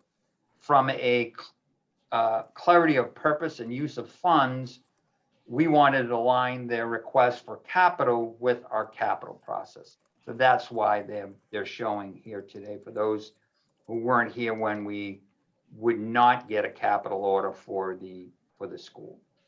The 2 6-wheelers for 2013 and for 2014.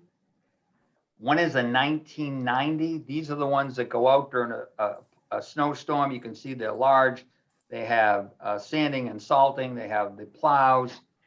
And in fact, the 1990 and the 1998 that these 2 will be replacing will bring, for the first time, their average age of their vehicles, I would point to approximately 20 years of age when I came on board in 2015 to now, I think the oldest would be 6 years of age. The 2 vehicles that are being replaced in this now would not pass inspection. They could not get a permit. And the practice in the past, when I came on board, was I felt vehicles were being used that should not have been on the road. And this will give them a complement of a fleet so that they can clear the roads, sand the roads, and salt the roads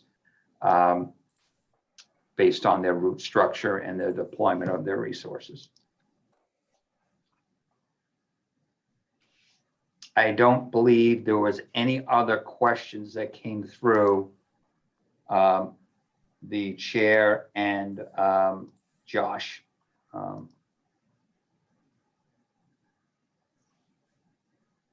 Just all. Just out of curiosity, how old is the I guess I would call it the new high school. I think that's probably a bad name for it. How old is the current high school? Because I know the football field too. If you don't mind, Eric, I'll let Michael answer that. Yeah, I'm just curious. I think it's had, I just had a conversation with the superintendent last night and he mentioned it. I think it's 15 years. So it's coming up on, needing, it's actually the reason he was mentioning it is that building is coming up on some necessary replacements and repairs, but that's for another day. Yeah, appreciate it. Thank you. Eric, you graduated from the new high school, right? yeah, definitely. Are there any other items that I can help with that maybe things have prompted you to think about them differently today than you Tony, did? A quick question, Tony. I'll let Chris go first. I just had one question with the fire station being taken off. You had mentioned, that was a pretty good chunk of money. Do we have any? Are we going to see that again in the future? Is that project been postponed? Or? I know it hasn't been postponed at all. In fact, you'll be seeing something in the spring regarding the whole cost of that project. I'll let Michael's here. I'll let him speak to it. He has more information on that than I do. Nope, Chris, that's a good question. We removed what was additional money to fund design because the schematic phase of the design process got us a good enough cost estimate so that we could go out to voters with a debt exclusion question, and so we did not need the additional money at this point to do that. So it seemed like a bit of a waste because if the debt exclusion doesn't pass, then we would have, expended some amount of money, probably not all of that money, but probably a fair amount of that money unnecessarily. So we've got enough information to give to voters when the time comes. Now it's just a matter of when the council chooses to place that on a ballot vote. Thank you for that, Michael. I had a couple of questions, Tony. Looking at two items. So first one, 300.56 for Bridgewater Rainham for a 3D printer. What department's going to be getting that?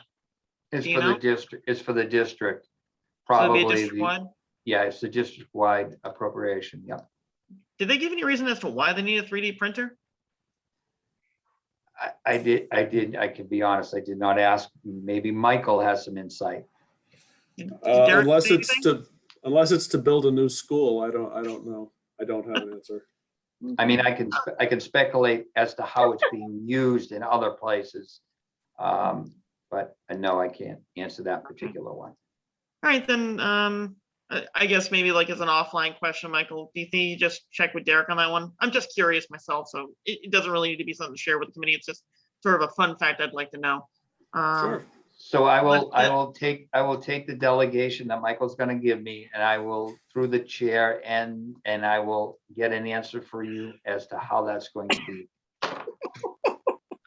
I see no problem with that. Whoever gets me the answer, the gold star goes to one of y'all. My other question is for number 410.01 for engineering and engineering plotting, plan and survey. Is that for a plotting printer that the engineering department would need to print out large scale plans, or is this a totally different system altogether? That's what that would be for. You're correct. Okay. We didn't have one before, right? That's correct. And this is the CAD system. This is the whole setup. Now that we have a DPW director and we have an engineer, then we're going to take advantage of those engineer skills and provide that engineer with the equipment that will help him. In the end, it's really with a school, we'll call it cost avoidance. In the business world, we're going to do something more efficiently and effective in-house than outsourcing. And will that come with a maintenance contract, or are we buying it outright? The way that will work, anything like that will require a maintenance contract. What we do is in the $80,000, we'll factor in the first year. That's part of our capital policy, first year of that maintenance, and then it will move into the operating budget as an annual cost. Okay. Do you know by chance how long it would be once we obviously procure it and we start off? Is it going to be like a 2, 3, 4, 5 year contract or maintenance plan? I do not have those details. We're going to take the most cost-effective one, and then we'll plan on building it into, see what we need to offset some of the costs in 2023, full cost in 2024. Okay. The other one, actually just backing up a little bit, 192.19, 80 Spring Street paving and parking project. I know it's still sort of an open gravelly site. Has there been any other work on that, to include the money for this, or is this to finish what was already done over there? Because I know, Michael, refresh my memory. I know prior to my departure, Kim was working on getting rid of the barn, which is gone already, but the site is now gravel. Has the ground been tested for all the stuff that we were checking for previously before I left, like lead and all that, to make sure it's safe before we go in and actually do any construction? Yeah, that's a good question. So that site is, that's all been, the pieces of that site that were affected, all been tested. And so the improvements there will eventually, if all goes well, will eventually serve a double purpose. Obviously additional parking for the business community in the area, but also parking for the use of the pedestrian bridge that will cross the river at that point and access Stiles and Hart. So there's sort of a dual purpose there. But to answer your question specifically, MJ, yeah, that's not, yeah, that's all been tested as part of the removal of the old highway barn. And follow up on that, Michael, because when we were doing the parking plan under the prior economic development director, and then was, you know, fostered along by Jennifer and you and Kim, because it'll be a public parking lot, are we going to tie that into? Did we choose Park Tech? I can't remember who we chose for the vendor, but whoever the vendor is currently, do you foresee that parking lot becoming sort of a paid parking like the other lots, or is that going to be like a free of charge because it's got that access to the local businesses and then to the pedestrian bridge, but also the neighborhood in general? I think it's safe to say at this point that would be free of charge parking, likely time limited, but free of charge parking. Okay. Eric, I have no further questions. Thank you, MJ. Are there any other questions for Tony and Michael on the capital plan?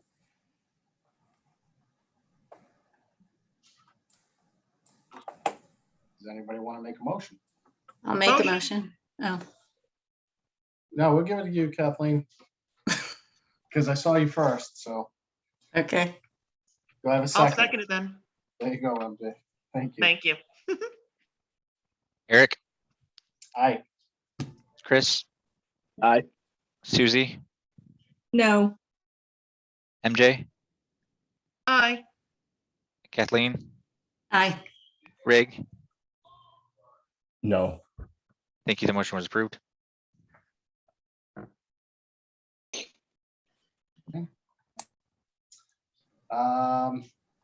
The next piece of business, or the final piece of business on the agenda tonight, is under the old business. It is FY 22-024,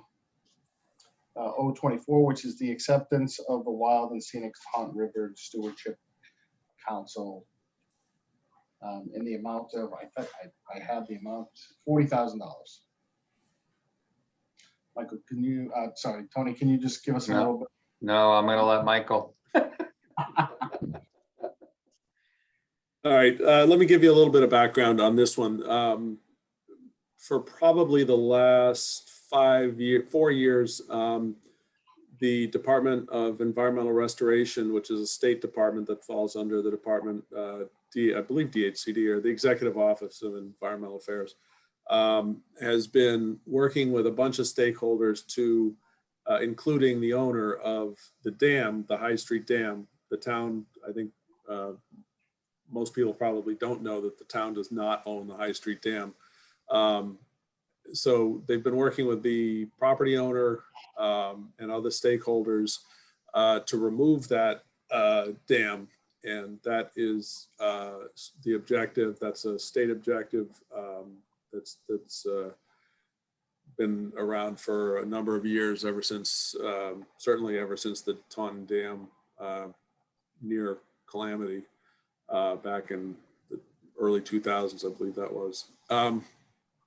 In any case, when that dam is removed, it will necessitate the replacement of the High Street Bridge because of the, I'm not the engineer, but because of the hydraulics of the flow, the new flow will impact the abutments of the existing bridge. So that bridge will have to come out and be replaced. And so this is part of a multi-purpose project, I guess is the best way to put it. It's designed to, it's a climate change project designed to mitigate flooding hazards. It's a fish and wildlife project designed to allow or reintroduce species back up into the Nip and into the Hockomock Swamp that have been barred. I believe it's one of the last barriers in that stretch of river between the Taunton, Narragansett Bay and the Hockomock Swamp. So there's a lot of interest in trying to create better flow there. So that's sort of the larger project. So so far, the latest cost estimate on this project is I believe it's 7.5 million. Raised to date is 5.5 million. And we are essentially assured of another million, leaving a $1 million gap that we are not going to fund. The town will not fund that. That'll have to be funded through a number of different agencies. So as part of the project, the Taunton River Stewardship Council granted money, and to the tune of $40,000, which I can tell you is the most that they have ever granted to any project along the Taunton River. And so it's just part of the overall collection of grant commitments and cash that are being collected to actually get the project done. So that's sort of the very broad picture, but happy to answer a question.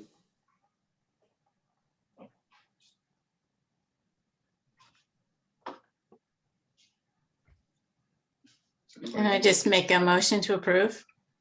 Second. Eric, Aye. Chris, Aye. Susie. Susie, You're on mute, Susie. Sorry, I had, I'm on my phone, so I'd gone to a different application. Aye. MJ, Aye. Kathleen, Aye. Rig. Aye. Thank you. The motion was approved.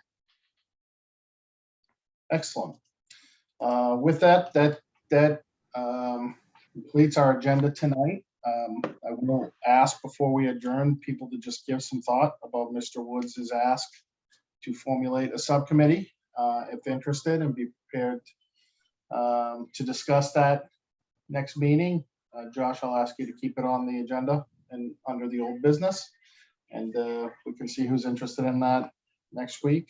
Outside of that, I'll just see if there's any other comments tonight or questions. I'd like to ask a question, and I apologize that I didn't address this before when before we voted on the capital plan.